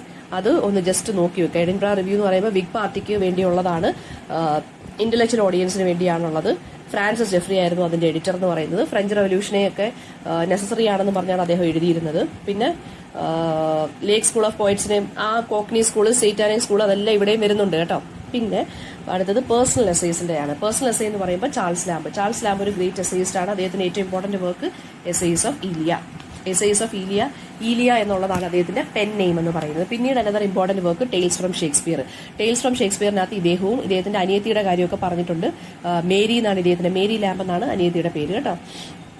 പിന്നെ സറ്റേറിക്കലും ക്രിട്ടിക്കലും അല്ല ഇദ്ദേഹം, എന്താ പറയാ, ഒരു പൊളിറ്റിക്സിന്റെ അടുത്താണെങ്കിലും വലിയ ഇൻട്രസ്റ്റ് ഒന്നും കാണിക്കാത്ത മനുഷ്യനാണ് കേട്ടോ. സെമി ഓട്ടോബയോഗ്രഫിക്കൽ നോവൽസ് ആണ്. സിറ്റി ലൈഫാണ് കൂടുതലും പറയുന്നത്. ഹ്യൂമൻ ജോയ് സഫറിങ്ങിനെ കുറിച്ചാണ് പറയുന്നത്. ഹ്യൂമറസ് ആയിട്ടുള്ള രീതിയിൽ, ഇച്ചിരി സിമ്പിൾ ആയിട്ടുള്ള രീതിയിലാണ് പറയുന്നത്. നല്ല സെന്റിമെന്റൽ ആയിരിക്കും. പേഴ്സണലാണ്, യൂണിവേഴ്സൽ ആയിട്ടുള്ള തീംസ് ആണ് യൂസ് ചെയ്യുന്നത്. ഏറ്റവും ഇമ്പോർട്ടന്റ് ആയിട്ടുള്ള അനദർ വർക്ക് എന്ന് പറയുന്നത് അദ്ദേഹത്തിന്റെ dream children a reverie. Okay. William Hazlitt എന്ന് പറയുന്നത് കോൾറിഡ്ജിന്റെ ഡിസൈപ്പിൾ ആണ്, സ്റ്റുഡന്റ് ആയിരുന്നു. ലെസ് പാഷനേറ്റ് ആയിരുന്നു ചാൾസ് ലാംബിനെക്കാട്ടിൽ ഇദ്ദേഹത്തിന്റെ എസ്സേസ് എന്ന് പറയുന്നത്. പിന്നെ അദ്ദേഹത്തിന്റെ ഇമ്പോർട്ടന്റ് വർക്ക് എന്ന് പറയുമ്പോൾ ക്യാരക്ടേഴ്സ് ഓഫ് ഷേക്സ്പിയർസ് പ്ലേസ് ഉണ്ട്. അതുപോലെ തന്നെ the spirit of the age, ഇതൊക്കെയാണ് ഇദ്ദേഹത്തിന് ഇമ്പോർട്ടന്റ് വർക്ക്സ് എന്ന് പറയുന്നത്. ഹൈലി ഇൻഡിവിജ്വലിസ്റ്റിക് ആയിട്ടുള്ള ഒരു സ്റ്റൈലായിരുന്നു. അഫോറിസം ആയിരുന്നു ഇദ്ദേഹത്തിന് ഇമ്പോർട്ടന്റ് ഫീച്ചർ എന്ന് പറയുന്നത്. അഫോറിസം എന്ന് വെച്ചാൽ ഒരു 3-4 വേർഡ്സേ കാണും, പക്ഷെ അതിനകത്ത് വലിയ വലിയ കാര്യങ്ങൾ കാണും, വലിയ വലിയ മീനിങ്സ് കാണും. ചെറുതായിട്ടേ കാര്യങ്ങൾ എഴുതത്തോളും. ഇദ്ദേഹത്തിന് ക്രിട്ടിക് എന്നാണ് പറയുന്നത്. കാരണം ഇദ്ദേഹം വളരെ ഡീപ്പ് ആയിട്ടുള്ള ഒരു പെർസ്പെക്റ്റീവ് ഉള്ള ഒരു മനുഷ്യനാണ്. ഓക്കെ. തോമസ് ഡിക്വിൻസി എന്ന് പറയുന്നത് അദ്ദേഹം ഏറ്റവും ഇമ്പോർട്ടന്റ് വർക്ക് അദ്ദേഹത്തിന് ഓട്ടോബയോഗ്രഫി ആയിട്ടുള്ള confessions of an English opium eater, അതാണ്. ഓപ്പിയം അഡിക്ഷനെ കുറിച്ചാണ് ഈ ഒരു വർക്കിനകത്ത് പറഞ്ഞു പോകുന്നത്. അദ്ദേഹത്തിന്റെ തന്നെ ഓപ്പിയം അഡിക്ഷൻ. പിന്നെ ലീ ഹണ്ട് ഉണ്ട്. ലീ ഹണ്ട് എന്ന് വെച്ചാൽ ഫ്രാഗ്മെന്ററി റൈറ്റിംഗ്സിന്റെ ആളാണ്. ഏറ്റവും ഇമ്പോർട്ടന്റ് വർക്ക് ഓട്ടോബയോഗ്രഫി. ഓക്കെ. പിന്നെ നോവൽസ് ആണ് ഇതിനകത്ത് വരുന്നത്. നോവൽസിനെ കുറിച്ച് പറയാനാണെന്നുണ്ടെങ്കിൽ വോൾട്ടർ സ്കൂട്ട്, അദ്ദേഹം ഒരു ഹിസ്റ്റോറിക്കൽ നോവലിസ്റ്റ് ആണ്. അദ്ദേഹത്തിന്റെ വർക്ക്സിനെ വിളിക്കുന്ന ഒറ്റ പേര് വേവേർലി നോവൽസ് എന്നാണ് കേട്ടോ. അഡ്വഞ്ചറസ് സ്റ്റോറീസ് ഒക്കെയാണ് ഇതിനകത്ത് വരുന്നത്. പിന്നെ റിയലിസ്റ്റിക് ആയിട്ടുള്ള ഇവന്റ്സ്, അതായത് ഹിസ്റ്ററി പ്ലസ് ഫിക്ഷൻ, അതാണ്. അതായത് റിയലിസ്റ്റിക് ആയിട്ടുള്ള ഇവന്റ്സ് പ്ലസ് ഫിക്ഷൻ ആണ് ഇമ്പോർട്ടന്റ് ഇദ്ദേഹത്തിന്റെ വർക്ക്സിനകത്ത് കൂടുതലും കാണപ്പെടുന്നത്. ഹിസ്റ്റോറിക്കൽ ഫിഗേഴ്സിനെ കാണാം, ഹിസ്റ്റോറിക്കൽ ഇവന്റ്സിനെ കാണാൻ പറ്റും. പിന്നെന്താണ് പറയുന്നത്, ആക്യുറേറ്റ് ആയിട്ടുള്ള രീതിയിലായിരിക്കത്തില്ല എഴുതുന്നത് കേട്ടോ. കുറച്ച് മിക്സ് ആയിട്ടുള്ള രീതിയിലും കുറച്ച് വെള്ളമൊക്കെ ചേർത്തിട്ടാണ് അദ്ദേഹം എഴുതുന്നത്. പിന്നെ ഏറ്റവും ഇമ്പോർട്ടന്റ് വർക്ക് എന്ന് പറയുന്നത് ഇവാൻഹോ ഉണ്ട്. പിന്നെ ഇവാൻഹോ ആണ് ഫസ്റ്റ് റൊമാൻസ് ഇദ്ദേഹം എഴുതിയിട്ടുള്ള വോൾട്ടർ സ്കോട്ടിന്റെ. പിന്നെ ജെയിൻ ഓസ്റ്റൻ ആണ് അടുത്തത്. യൂണിവേഴ്സൽ തീംസ്, ലവ് മാരേജ് ആണ് തീംസ് ആയിട്ട് വരുന്നത്. ക്യാരക്ടറൈസേഷന്റെ കാര്യത്തിലും പ്ലോട്ട് കൺസ്ട്രക്ഷന്റെ കാര്യത്തിലും ഈ ഡയലോഗിന്റെ കാര്യത്തിലും ഏറ്റവും ബെസ്റ്റ് റൈറ്റർ ആണ് ജെയിൻ ഓസ്റ്റൻ എന്ന് പറയുന്നത്. സറ്റയർ, ഐറണിയൊക്കെ യൂസ് ചെയ്യുന്നുണ്ട്. റൂറൽ ഇംഗ്ലണ്ടിനെ കുറിച്ചൊക്കെയാണ് പറയുന്നത്. ഫീമെയിൽ എക്സ്പീരിയൻസ്, ഫീമെയിൽ ആ ഒരു ക്യാരക്ടേഴ്സ് ആണ് കൂടുതലായിട്ടും ഉള്ളത് കേട്ടോ. ഡൊമസ്റ്റിക് നോവൽസ് ആണ് ഇവരെ, നോവൽസിനെ വിളിക്കുന്ന പേര് ഡൊമസ്റ്റിക് നോവൽസ് എന്നാണ്. Sense and sensibility, pride and prejudice, persuasion, ഇതൊക്കെയാണ് ഏറ്റവും ഇമ്പോർട്ടന്റ് ആയിട്ടുള്ള വർക്ക്സ് എന്ന് പറയുന്നത് ജെയിൻ ഓസ്റ്റന്റെ. റിയലിസം ഉണ്ട്. സ്റ്റൈലിന്റെ കാര്യത്തിൽ വളരെ എലഗന്റ് ആയിട്ടുള്ള സ്റ്റൈലിലാണ് ഇവർ എഴുതുന്നത്. പിന്നെ ഗോതിക് നോവൽസിനകത്ത് വേറെ ആൻ റാഡ്ക്ലിഫിന്റെ വർക്കിനെ കുറിച്ച് പറയുന്നുണ്ട്. പേജ് നമ്പർ 182 മിസ്റ്ററീസ് ഓഫ് ഉഡോൾഫോ, അതാണ് ആൻ റാഡ്ക്ലിഫിന്റെ ഗോതിക് നോവല്. പിന്നെ കോൾറിഡ്ജിന്റെ വേറെ ക്രിസ്റ്റബൽ എന്ന് പറഞ്ഞൊരു ഗോതിക് ഒരു വർക്കായിട്ട് വരും. ഫ്രാങ്കൻസ്റ്റീൻ ബൈ മേരി ഷെല്ലി, അത് ഇമ്പോർട്ടന്റ് ആണ്, ഒരു ഗോതിക് നോവലാണ് കേട്ടോ. ഓക്കെ. വിക്ടോറിയൻ ഏജ് ആണ്. വിക്ടോറിയൻ ഏജ് എന്ന് പറയുമ്പോൾ ഒരു കമ്പാരിറ്റീവ്ലി പീസ്ഫുൾ ആയിട്ടുള്ള ഇറയായിരുന്നു. പ്രോഗ്രസ്സും ഉണ്ട്. പിന്നെ കുറച്ചിങ്ങോട്ട് വരുമ്പോൾ കുറച്ച് അൺട്രസ്റ്റും ഒക്കെ കാണാം നമുക്ക്. എക്കണോമിക് എക്സ്പാൻഷൻ ഉണ്ടായിരുന്നു, റാപ്പിഡ് ചേഞ്ച് ഉണ്ട്. ഇംഗ്ലണ്ട് ട്രേഡിന്റെയും ന്യൂ ടെക്നോളജിയുടെയും ഇൻഡസ്ട്രിയൽ ഇൻവെൻഷൻസിന്റെയും ഒക്കെ ഒരു സെന്റർ ആയിട്ട് മാറി. പിന്നെ സയന്റിഫിക് ഡിസ്കവറീസ്, ഇൻവെൻഷൻസ്, പുതിയ വേർഡ്സ് ഒക്കെ കോയിൻ ചെയ്യുന്നുണ്ടായിരുന്നു. പിന്നെ എന്താണ്, സ്റ്റീം എഞ്ചിന്റെ ഇൻവെൻഷൻ വന്നു, റെയിൽവേസ്, ഷിപ്സ് ഡെവലപ്പ് ചെയ്തു, പ്രിന്റിംഗ് പ്രസ്, ഇൻഡസ്ട്രിയൽ ആയിട്ടുള്ള കുറേ കാര്യങ്ങൾ, അഗ്രികൾച്ചറൽ മെഷീനറി, പോസ്റ്റൽ സർവീസ്, ടെലിഫോണിന്റെ ഇൻവെൻഷൻ, അതൊക്കെയായിരുന്നു ഇമ്പോർട്ടന്റ് ആയിട്ടുണ്ടായിരുന്നത്. കമ്മ്യൂണിക്കേഷന്റെ ആ ഒരു റവല്യൂഷൻ തന്നെയായിരുന്നു ഹാപ്പൻ ചെയ്തുകൊണ്ടിരുന്നത്. പിന്നെ പീപ്പിളിന്റെ തന്നെ ലൈഫ് സ്റ്റൈൽ മാറി. ഓക്കെ. ലിറ്ററസി റേറ്റ് ഒക്കെ ഇൻക്രീസ് ചെയ്യാൻ തുടങ്ങി. ദെൻ ഇയർ 1832 ആണ് വിക്ടോറിയൻ പീരീഡിന്റെ ഏജ് സ്റ്റാർട്ട് ചെയ്യുന്നത്, 1832 തൊട്ട്. പിന്നെ നമുക്ക് കറക്റ്റായിട്ട് വിക്ടോറിയൻ ഏജ് ചോദിക്കുമ്പോൾ 1837 to 1901 വരെ പറയാം നമുക്ക്. 1832 റിഫോം ആക്ട് കൊണ്ടുവന്നു. അത് ഇൻട്രൊഡ്യൂസ് ചെയ്തത് ജോൺ റസലാണ്. അതെന്ന് വെച്ച് കഴിഞ്ഞാൽ എന്താണ് റിഫോം ആക്ട്? ഈ കുട്ടികളെയൊക്കെ ഫാക്ടറീസിലൊക്കെ കൊണ്ടുപോയി വർക്ക് ചെയ്യിപ്പിക്കും. അപ്പോൾ 13 വയസ്സിന് താഴെയുള്ളവരുടെയൊക്കെ വർക്കിംഗ് വീക്ക് അതൊക്കെ കുറച്ചു. അതുപോലെ തന്നെ പിള്ളേർ സ്കൂളിൽ അറ്റ്ലീസ്റ്റ് 2 മണിക്കൂറെങ്കിലും പഠിക്കണം എന്നുള്ളൊരു നിയമം കൊണ്ടുവന്നു റിഫോം ആക്ട് വഴി. ഇല്ലീഗലാക്കി മാറ്റി. 9 വയസ്സിന് താഴെയുള്ളവരെ ടെക്സ്റ്റൈൽ ഫാക്ടറീസിലൊന്നും കൊണ്ട് വർക്ക് ചെയ്യിപ്പിക്കുന്നതൊക്കെ ഇല്ലീഗലാക്കി മാറ്റി. അതുപോലെ തന്നെ 1832 അടുത്ത ഒരു സംഭവം എന്താണെന്ന് വെച്ച് കഴിഞ്ഞാൽ ക്രൗണിന്റെ അതോറിറ്റി ടെർമിനേറ്റ് ചെയ്ത് അരിസ്റ്റോക്രസി കൊണ്ടുവരാനൊക്കെ ശ്രമിച്ചു. 1851 ഒരു ഗ്രേറ്റ് എക്സിബിഷൻ കൊണ്ടുവന്നു ഇംഗ്ലണ്ടിൽ. ചാർട്ടിസം എന്ന് പറയുന്നതാണ് അടുത്തത്. ചാർട്ടിസം എന്ന് പറയുമ്പോൾ വർക്കിംഗ് ക്ലാസ് പീപ്പിളിന്റെ ഇടയിലായിരുന്നു വന്നത്. ഫസ്റ്റ് റിഫോം ബില്ലിന്റെ ഒരു റിസൾട്ടായിട്ടാണ് ചാർട്ടിസം എന്ന് പറഞ്ഞൊരു സംഭവം വന്നത്. അപ്പോൾ അതെന്താണെന്ന് വെച്ച് കഴിഞ്ഞാൽ എല്ലാ ആളുകൾക്കും വോട്ട്, അതായത് ഒരുപാട് ആളുകൾക്ക് വോട്ടിംഗ് റൈറ്റ്സ് കിട്ടി. പണ്ട് വർക്കിംഗ് ക്ലാസ് പീപ്പിളിന് നേരത്തെ എന്ന് വെച്ച് കഴിഞ്ഞാൽ ഒരുമാതിരിപ്പെട്ട ആളുകൾക്കൊന്നും, അതായത് റിച്ച് ആയിട്ടുള്ള ആളുകൾക്കും കണ്ടായിരുന്നു വോട്ട് ചെയ്യാൻ പറ്റിയിരുന്നത്. ഇപ്പോഴെന്ന് വെച്ച് കഴിഞ്ഞാൽ കുറച്ച് പേർക്കും കൂടി വോട്ടിംഗ് റൈറ്റ്സ് കിട്ടി. പക്ഷേ എന്നാലും വർക്കിംഗ് ക്ലാസ് പീപ്പിളിനെ ഇവർ എക്സ്ക്ലൂഡ് ചെയ്തിരുന്നു. കാരണം പ്രോപ്പർട്ടി ഓണർഷിപ്പ് ഉള്ളവർക്ക് മാത്രമേ വോട്ട് ചെയ്യാൻ പറ്റൂ എന്ന് പറഞ്ഞ്. ഓക്കെ, ലേബറേഴ്സിനാണെന്നുണ്ടെങ്കിൽ വോട്ട് ചെയ്യാനും പറ്റത്തില്ല, ഇലക്ഷന് നിൽക്കാനും പറ്റത്തില്ല. പിന്നെ 6 ഗോൾസ് ആയിരുന്നു ഈ ചാർട്ടിസത്തിനകത്തുണ്ടത്. പാർലമെന്റ്സ് ആനുവലി വിളിക്കുക, യൂണിവേഴ്സൽ സഫ്രേജ് ആണുങ്ങൾക്ക് മാത്രം, പ്രോപ്പർട്ടി ക്വാളിഫിക്കേഷൻ എന്നുള്ളത് ആ സംഭവം ഒന്ന് മാറ്റിവെക്കുക. പിന്നെ അതായത് ഈ ഹൗസ് ഓഫ് കോമൺസ് എന്നുള്ള ആ ഒരു ഹൗസിലുള്ള ആളുകൾക്ക്, മെമ്പേഴ്സിന്, ആ ഒരു ഗ്രൂപ്പിലുള്ള മെമ്പേഴ്സിന് പ്രോപ്പർട്ടി ഇല്ലെങ്കിലും വോട്ട് ചെയ്യാം എന്നുള്ളൊരു കാര്യം കൊണ്ടുവന്നു. സീക്രട്ട് ബാലറ്റ് ഇൻട്രൊഡ്യൂസ് ചെയ്തു. പിന്നെ members of parliament MP mark payment കൊണ്ടുവന്നു. ഓക്കെ, അങ്ങനെ ഒരുപാട് ചേഞ്ചസ് ഒക്കെ വരാൻ തുടങ്ങി. പിന്നെ കോളറയുടെ ഔട്ട്ബ്രേക്ക് ഒക്കെ ഉണ്ടായി, സ്മോൾ പോക്സ് ഔട്ട്ബ്രേക്ക് ഒക്കെ ഉണ്ടായി. അങ്ങനെ കുറെ എപ്പിഡമിക്സ് ഒക്കെ വന്നു 1837.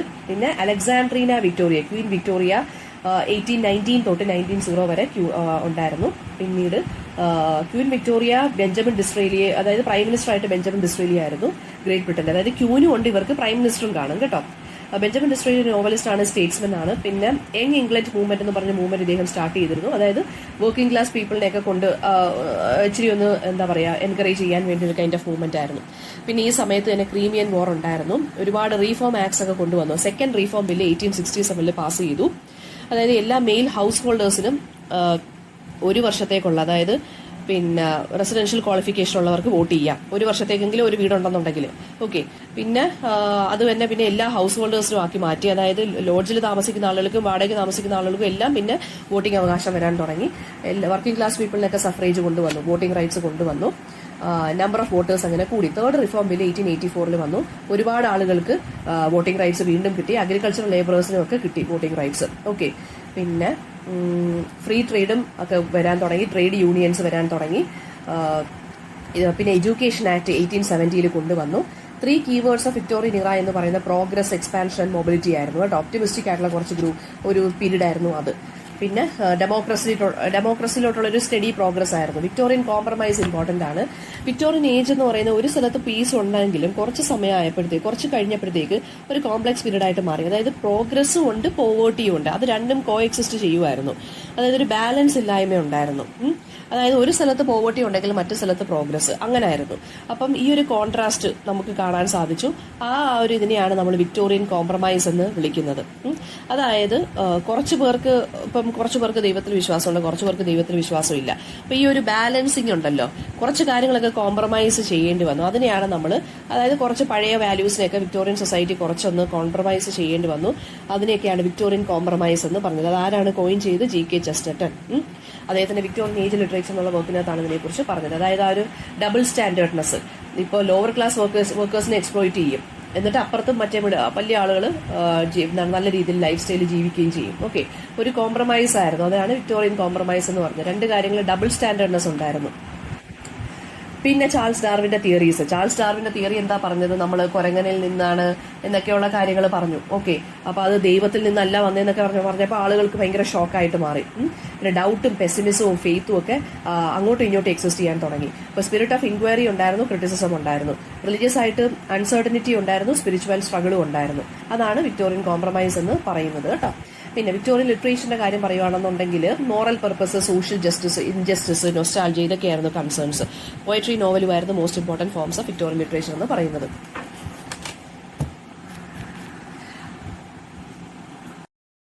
പോയട്രിയാണ് നമ്മൾ നോക്കാൻ പോകുന്നത്. Page number 223. പോയട്രി എന്ന് പറയുമ്പോൾ മെഡിവൽ കൾച്ചർ, സയൻസ് റിലിജൻ തമ്മിലുള്ള പ്രശ്നം, പെസിമിസം, സെന്റിമെന്റാലിറ്റി ഇതെല്ലാം വരുന്നു. ലിറിക് പോയട്രി ഉണ്ട്, നറേറ്റീവ് പോയട്രി ഉണ്ട്, ഡിസ്ക്രിപ്റ്റീവ് പോയംസ് ഉണ്ട്, ഡ്രമാറ്റിക് മോണലോഗ് ഡെവലപ്പ് ചെയ്തു. ഓക്കെ, പിന്നെ high Victorian poetry, pre Raphaelite poetry എന്ന് പറഞ്ഞ് 2 സ്കൂൾസ് ഓഫ് പോയട്രി വരാൻ തുടങ്ങി. ഹൈ വിക്ടോറിയൻ പോയട്രി എന്ന് വെച്ച് കഴിഞ്ഞാൽ വിക്ടോറിയൻ പോയട്രി ആണ്. അത് റിയലിസം, റെസ്പോൺസിബിലിറ്റി ഒക്കെ കുറിച്ച് പറഞ്ഞു, സയൻസും റിലിജനും തമ്മിലുള്ള കോൺഫ്ലിക്റ്റിനെ കുറിച്ച് പറഞ്ഞു. ആരൊക്കെയായിരുന്നു? Tennyson, Browning, Elizabeth Barrett Browning, Elizabeth Bennett, അതുപോലെ തന്നെ മാത്യു ആർണൾഡ്, ഇവരൊക്കെയായിരുന്നു ഈ ഗ്രൂപ്പിനകത്തുണ്ടായിരുന്നത്. പ്രീ റാഫലറ്റ് സ്കൂൾ എന്ന് വെച്ചാൽ റൊമാൻറ്റിക് എലിമെന്റ്സ് അല്ലെങ്കിൽ മിത്ത്, ഫോക്ലോറിനായിരുന്നു ഇമ്പോർട്ടൻസ് കൊടുത്തിരുന്നത്. റോസറ്റി, ക്രിസ്റ്റിന റോസറ്റി ഒക്കെ ആയിരുന്നു ഇമ്പോർട്ടന്റ് പോയറ്റ്സ് എന്ന് പറയുന്നത് ഈ ഒരു കാലഘട്ടത്തിൽ.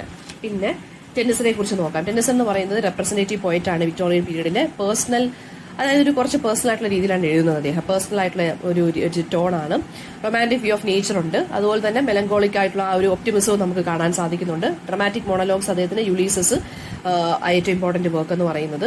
പിന്നെ ഉള്ളതെന്ന് വെച്ച് കഴിഞ്ഞാൽ ടെന്നിസന്റെ തന്നെ Memoriam, in Memoriam of AHH, അതായത് ആർതർ ഹെൻറി ഹാലം, അദ്ദേഹത്തിന്റെ ക്ലോസ് ഫ്രണ്ടിന് വേണ്ടി എഴുതിയ ഒരു എപ്പിക് പോയമാണ്. അദ്ദേഹത്തിന്റെ ക്ലോസ് ഫ്രണ്ട് മരിച്ചു, അപ്പൊ അദ്ദേഹത്തിന് വേണ്ടി എഴുതിയ ഒരു പോയമാണത്. ഓക്കെ, പിന്നെ ഇതിനകത്ത് വിക്ടോറിയൻ കോംപ്രമൈസ് ഒക്കെ നമുക്ക് കാണാൻ സാധിക്കും. യുളീസസും ലോട്ടസ് ഈറ്റേഴ്സിനെയാണ് നമ്മൾ കമ്പാനിയൻ പോയംസ് എന്നാണ് വിളിക്കുന്നത്. അതായത് ഒരേ സമയത്താണ് പബ്ലിഷ് ചെയ്തതും എഴുതിയതും ഒക്കെ.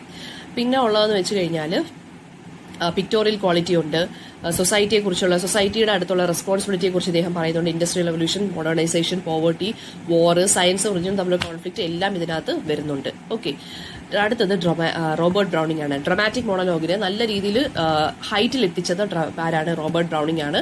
ഫിലോസഫിക്കൽ ഇൻക്വയറി, ലവ് ഒക്കെയാണ് ഇതിനകത്ത് കാണാൻ സാധിക്കുന്നത്. ആർട്ടും മൊറാലിറ്റിയും തമ്മിലുള്ള റിലേഷൻ നമുക്ക് കാണാൻ സാധിക്കുന്നുണ്ട്. അതിന്റെ പേർപ്പസ് എന്താണെന്ന് അറിയാൻ പറ്റുന്നുണ്ട് നമുക്ക് ഇദ്ദേഹത്തിന്റെ വർക്ക്സിലൂടെ കാണുമ്പോൾ. ഒരു സൈക്കോളജി ഓഫ് ഹ്യൂമൻ ബീങ്സിനെ കുറിച്ചാണ് ഇദ്ദേഹം എഴുതുന്നത്. അതാണ് ഡ്രമാറ്റിക് മോണലോഗിന്റെ എയിം എന്ന് പറയുന്നത്. ഹ്യൂമൻ മൈൻഡിന് ഒരു ഇൻട്രിക്കസീസ് എന്തൊക്കെയാണ്, പ്രശ്നങ്ങൾ എന്തൊക്കെയാണ്, ഒരു സൈക്കോളജി എന്താണ്, അതൊക്കെയാണ് അദ്ദേഹത്തിന്റെ വർക്ക്സിനകത്ത് നമുക്ക് കാണാൻ സാധിക്കുന്നത്. ഒരു ഇൻഡിവിജ്വൽ സ്പീക്കർ കാണും, അദ്ദേഹം ഒരു സൈലന്റ് ലിസണറിന്റെ അടുത്ത് പറഞ്ഞുകൊണ്ടിരിക്കും. അതാണ് ഡ്രമാറ്റിക് മോണലോഗ് എന്ന് പറയുന്നത്. അതുവഴി അയാളുടെ ആ സംസാരം വഴി നമുക്ക് ആ സ്പീക്കറിന്റെ സ്വഭാവം എന്താണെന്നും ടെമ്പറമെന്റ് എന്താണെന്നും നമുക്ക് അറിയാൻ സാധിക്കും. അതൊരു ഡ്രമാറ്റിക് ആയിട്ട് വരുന്നത് കൊണ്ടാണ് ഒരു ഡ്രമാറ്റിക് മോണലോഗ് എന്ന് പറയുന്നത്. ഏറ്റവും ഇമ്പോർട്ടന്റ് വർക്ക് എന്ന് പറയുന്നത് കളക്ഷൻസ് എന്ന് പറയുന്നത് the ring and the book ഉണ്ട്, പിന്നെ പോൾ എന്ന് പറഞ്ഞൊരു വർക്ക് ഉണ്ട്, പിന്നെ ബ്ലാങ്ക് വേഴ്സ് ആണ് ഇദ്ദേഹം യൂസ് ചെയ്തിരിക്കുന്നത്. കൊളോക്കിയൽ ലാംഗ്വേജിൽ ഇദ്ദേഹം എഴുതുന്നുണ്ട്. റോബർട്ട് ബ്രൗണിങ്ങിന്റെ പിന്നെ ഡ്രമാറ്റിക് മോണലോഗ്സ് ഏതൊക്കെയാണെന്നൊന്ന് പഠിച്ചു വെക്കുക കേട്ടോ. എലിസബത്ത് ബാരറ്റ് ബ്രൗണിംഗ് എന്ന് പറയുന്നത് എന്താണ്? എറോറ, അദ്ദേഹത്തിന്റെ അവരുടെ നോവൽസ് എന്ന് പറയുമ്പോൾ നോവൽ ഇൻ വേർഡ്സ് എന്നാണ് അറിയപ്പെടുന്നത്. ഏറ്റവും ഇമ്പോർട്ടന്റ് വർക്ക് എറോറ ലേ ആണ്. ഒരു വുമൺ റൈറ്ററിന്റെ ലൈഫ് സ്റ്റോറിയാണ് അതിനകത്ത് പറഞ്ഞു പോകുന്നത് കേട്ടോ. പിന്നെ സോഷ്യൽ പൊളിറ്റിക്കൽ റിയാലിറ്റീസിനെ കുറിച്ച് പറയുന്നുണ്ട്. വിമനെ എംപവർ ചെയ്യുന്ന കാര്യങ്ങളെക്കുറിച്ച് പറയുന്നുണ്ട്. റോബർട്ട് ബ്രൗണിങ്ങിന്റെ ഭാര്യയാണ് എലിസബത്ത് ബാരറ്റ് ബ്രൗണിംഗ്. അദ്ദേഹത്തിന് വേണ്ടി ഒരു പോയംസ് കുറെ എഴുതിയിരുന്നു ഇവര്. അതാണ് സോണറ്റ്സ് ഫ്രം പോർച്ചുഗീസ് എന്ന് പറയുന്നത് കേട്ടോ. അത് റോബർട്ട് ബ്രൗണിങ്ങിന് വേണ്ടിയാണ് ഡെഡിക്കേറ്റ് ചെയ്തിരിക്കുന്നത്. മാത്യു ആർണൾഡ് എന്ന് പറയുമ്പോൾ പോയറ്റാണ്, എസേയിസ്റ്റ് ആണ്, ക്രിട്ടിക്കാണ്. പിന്നെ ക്ലാസിക്കൽ തീംസിലോട്ടാണ് ഇദ്ദേഹത്തിന് കൂടുതൽ ഇഷ്ടം. ഇന്റലക്ച്വലിസം അതൊക്കെയാണ് ഇഷ്ടം. പിന്നെ ഡോവർ ബീച്ച് എന്ന് പറയുന്നതാണ് ഏറ്റവും ഇമ്പോർട്ടന്റ് വർക്ക്. അത് ആ വിക്ടോറിയൻ ഇറയിൽ എന്തൊക്കെ പ്രശ്നങ്ങളുണ്ടോ അതൊക്കെ നമുക്ക് ഡോവർ ബീച്ചിനകത്ത് കാണാൻ സാധിക്കും. ലവ്, ഫെയ്ത്ത് ഇതെല്ലാം കാണാൻ സാധിക്കും നമുക്ക്. അദ്ദേഹത്തിന്റെ അടുത്ത ഇമ്പോർട്ടന്റ് വർക്ക് എന്ന് പറയുന്നത് സ്കോള ജിപ്സി ആണ്. സ്കോള ജിപ്സി എന്ന് പറയുന്നത് വിക്ടോറിയൻ ആ ഒരു ഇതിനെ കുറിച്ചൊക്കെയാണ്. പിന്നെ അതുപോലെ തന്നെ സ്കോള ജിപ്സി ഒരു പാസ്റ്ററൽ എലിജിയാണ്, ഒരു കൺട്രി സൈഡിൽ വെച്ച് എഴുതുന്നതാണ് എഴുതിയിരിക്കുന്നതാണ് കേട്ടോ. പിന്നെ അതിനകത്ത് പേജ് നമ്പർ 227 സെക്കൻഡ് പാരഗ്രാഫിനകത്ത് ഒരു ഇമ്പോർട്ടന്റ് 1 മാർക്ക് ക്വസ്റ്റൻ ഉണ്ട്. എഡ്വേർഡ് ഫിറ്റ്സ്ജെറാൾഡ് ആണ്, ഒരു മൈനർ പോയിന്റ് ആണ് കേട്ടോ. അദ്ദേഹമാണ് ഒമർ ഖയാത്തിന്റെ ദ റുബൈയത്ത് എന്നുള്ളതിന്റെ ട്രാൻസ്ലേറ്റ് ചെയ്തത് കേട്ടോ. പിന്നെ pre Raphaelite school of poetry. Pre Raphaelites എന്ന് പറയുമ്പോൾ ഞാൻ പറഞ്ഞു മിത്ത്, ഫോക്ലോറിനൊക്കെ ഇമ്പോർട്ടൻസ് കൊടുത്തിരുന്നു. അവർ പെയിന്റേഴ്സ് ആണ്, പോയറ്റ്സ് ആണ്, സ്കൾപ്ചേഴ്സ് ആണ്. DG റോസറ്റിയും Christina Rossetti, William WH Hunt, പിന്നെ അതുപോലെ തന്നെ JE മില്ലേസ് ഇവരൊക്കെയായിരുന്നു ഇമ്പോർട്ടന്റ് ആയിട്ടുള്ള പ്രീ റാഫലറ്റ്സ്. ഇറ്റാലിയൻ പെയിന്റിംഗ്സിൽ നിന്ന് ഇൻസ്പയർ ആയി അവർ എഴുതുന്ന പോയംസ് ഒക്കെ ആയിരുന്നു. അതൊക്കെയായിരുന്നു അവരുടെ ആ ഒരു ഇൻഫ്ലുവൻസ് എന്ന് പറയുന്നത്, ഇറ്റാലിയൻ പെയിന്റിംഗ്സ്. അതായത് റാഫേൽ എന്നുള്ള പെയിന്ററിന്റെ തൊട്ട് മുന്നേ ഉള്ള കാലഘട്ടത്തിൽ ഉണ്ടായിരുന്ന ഇറ്റാലിയൻ പെയിന്റിങ്സ് വെച്ചിട്ട് ഇൻഫ്ലുവൻസ്ഡ് ആയിട്ട് എഴുതുന്ന ആളുകളായിരുന്നു ഇവര്. അതാണ് പ്രീ റാഫലൈറ്റ് എന്ന് പറയുന്നത് കേട്ടോ. ഈസ്തെറ്റിക് ആയിട്ടുള്ള ഒരു മൂവ്മെന്റ് ആണിത്. കണ്ടംപററി ലൈഫിന്റെ അഗ്ലിനെസിനെ കുറിച്ചൊക്കെ ഇവർ ക്രിട്ടിസൈസ് ചെയ്ത് എഴുതി. സിംപ്ലിസിറ്റി, ട്രൂത്ത്ഫുൾനെസ്, ഇമോഷണൽ ആയിട്ടുള്ള ഇന്റൻസിറ്റി, സെൻഷ്വാലിറ്റി ഇതൊക്കെയായിരുന്നു ഉണ്ടായിരുന്നത്. പിന്നെ ഇവരുടെ ആ ഒരു ജേർണലിന്റെ പേര് ദ ജേം എന്നായിരുന്നു. അത് വില്യം മൈക്കിൾ ആയിരുന്നു എഡിറ്റ് ചെയ്തിരുന്നത്. പിന്നെ ഉണ്ടായിരുന്നെന്ന് വെച്ചാൽ മിസ്റ്റിസിസം ആയിരുന്നു ഇവരുടെ പോയത്തിനകത്തൊക്കെ കാണാൻ സാധിച്ചിരുന്നത്. അവർ ഒരുപാട് പേര് ഈ പ്രീ റാഫലൈറ്റ് പോയറ്റ്സ് ഒരുപാട് പേരും പെയിന്റേഴ്സ് ആയിരുന്നു കേട്ടോ. അത് ഈ ടെന്നിസന്റെ ആ ഒരു ഹൈ വിക്ടോറിയൻ പോയട്രി ഉണ്ടല്ലോ അതിനെതിരെയാണ് ഇവർ വന്നത്.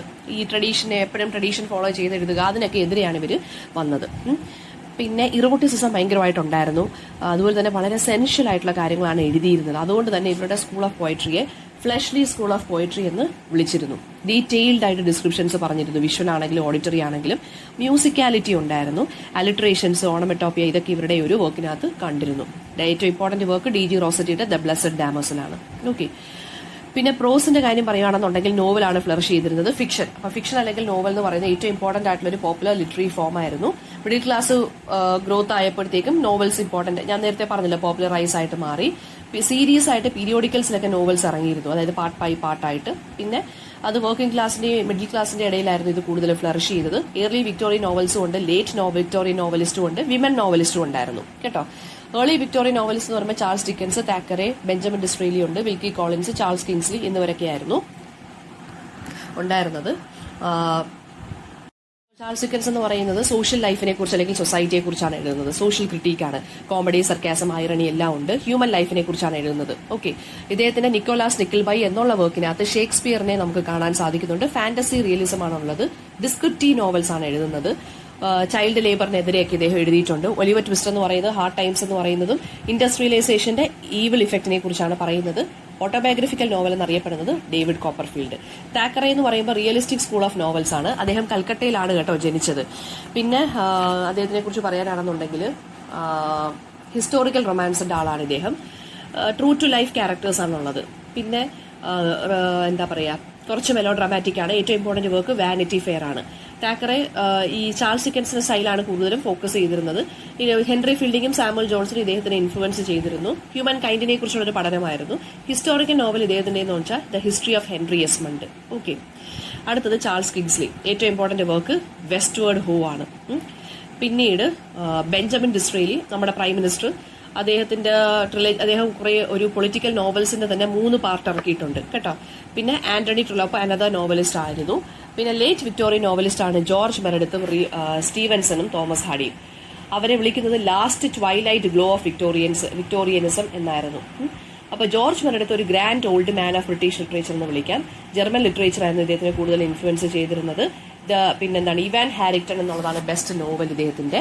സൈക്കോളജി ഒക്കെ ഉണ്ട്. സൈക്കോളജി ആ ഒരു കാര്യങ്ങളൊക്കെ തീംസ് ആയിട്ട് വരുന്നുണ്ട്. പിന്നെ പ്രോഗ്രസീവ് റോൾ ഓഫ് വിമനെ കുറിച്ച് ഇദ്ദേഹം പറയുന്നുണ്ട്. R.L. സ്റ്റീവൻസൺ എന്ന് പറയുമ്പോൾ റിയലിസത്തിൽ നിന്ന് റൊമാൻസിലോട്ടുള്ളൊരു ഇതായിരുന്നു. എസൈസ്റ്റ് ആണ്, പോയിറ്റ് ആണ്. ഏറ്റവും ഇമ്പോർട്ടന്റ് വർക്ക് ട്രഷർ ഐലൻഡ്.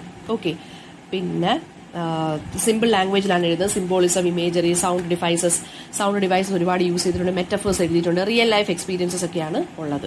പിന്നെ കുറച്ച് ഡാർക്ക് ആയിട്ടുള്ള ടോണിലായിരിക്കും എഴുതുന്നത്. തോമസ് ഹാഡി എന്ന് പറയുന്നത് ഒരു മൈനർ പോയിറ്റ് ആണ്, പക്ഷേ ഗ്രേറ്റ് നോവലിസ്റ്റ് ആണ്. റൊമാൻറ്റിസിസം കൊണ്ടുള്ള ഇൻഫ്ലുവൻസ് ഉണ്ട്. പിന്നെ ട്രാജിക് ക്യാരക്ടേഴ്സ് ആണ്, ട്രാജഡിയാണ് ഫുൾ എഴുതുന്നത് കേട്ടോ. അതായത് ഒരു പെസിമിസ്റ്റ് മനുഷ്യനാണ്, റൈറ്ററാണ് ഇദ്ദേഹം. ഏറ്റവും important work Tess of the d'Urbervilles. പിന്നെ റിയലിസ്റ്റിക്കും ഈസ്തെറ്റിക്കും ആയിട്ടുള്ള കാര്യങ്ങൾ മിക്സ് ചെയ്ത് എഴുതുന്നുണ്ട്. ലവ് ഫോർ നേച്ചർ ഉണ്ട്. പിന്നെന്താണ് പറയുന്നത്, തീംസ് എന്ന് പറയുമ്പോൾ ഫേറ്റ് ആണ്, വിധിയാണ് ഇദ്ദേഹത്തിന്റെ കാര്യങ്ങൾ തീരുമാനിക്കുന്ന നോവൽസിൽ. ഫേറ്റ് ആണ് ഇമ്പോർട്ടന്റ് ക്യാരക്ടർ എന്ന് തന്നെ നമുക്ക് തീം എന്ന് തന്നെ പറയാം. പിന്നെ ഇദ്ദേഹത്തിന്റെ നോവൽസിനെ വെസെക്സ് നോവൽസ് എന്നാണ് അറിയപ്പെടുന്നത്. കാരണം വെസെക്സ് എന്നുള്ള സ്ഥലത്ത് വെച്ചാണ് ഇദ്ദേഹത്തിന്റെ നോവൽസ് എല്ലാം സെറ്റ് ചെയ്തിരിക്കുന്നത്. ഓക്കെ. അപ്പോൾ ഒരു സെമി ഫിക്ഷണൽ റീജിയൺ ആണ്. പിന്നെ far from the madding ground, return of the native, the mayor of Casterbridge ഒക്കെയാണ് ഏറ്റവും ഇമ്പോർട്ടന്റ് ആയിട്ടുള്ള വർക്ക് എന്ന് പറയുന്നത്. വിമൻ നോവലിസ്റ്റിനെ കുറിച്ച് പറയുകയാണെങ്കിൽ ബ്രോണ്ടേ സിസ്റ്റേഴ്സ് ഉണ്ട്, എലിസബത്ത് ഗാസ്കൽ ഉണ്ട്, ജോർജ് ഈലിയറ്റ് ഉണ്ട്. പിന്നെ ബ്രോണ്ടേ സിസ്റ്റേഴ്സ് എന്ന് പറയുമ്പോൾ ആരൊക്കെയാണ്? ഷാർലറ്റ് ബ്രോണ്ടേ ഉണ്ട്, എമിലി ബ്രോണ്ടേ ഉണ്ട്, ആൻ ബ്രോണ്ടേ ഉണ്ട്. അവർക്ക് 3 പേർക്കും സ്യൂഡോണിംസും ഉണ്ട്, പെൻ നെയിംസ് ഉണ്ട്. അതായത് ഷാർലറ്റ് ബ്രോണ്ടയുടെ pen name Currer Bell, Emily ബ്രോണ്ടയുടെ pen name Ellis Bell, Anne ബ്രോണ്ടയുടെ ആക്ടൺ ബെൽ. ഓക്കെ. അപ്പൊ ഇവരെ സ്റ്റോമി സിസ്റ്റർഹുഡ് എന്നാണ് വിളിക്കുന്നത്. കാരണം 3 പേരും നല്ല അടിപൊളി റൈറ്റേഴ്സ് ആണ്. അൺഹാപ്പി മാരേജസിനെ കുറിച്ച്, ഫീമെയിൽ ക്യാരക്ടേഴ്സിന്റെ സെർച്ച് ഫോർ ന്യൂ ഫ്രീഡം, ഇതൊക്കെയാണ് ഇതിനകത്ത് വരുന്നത്.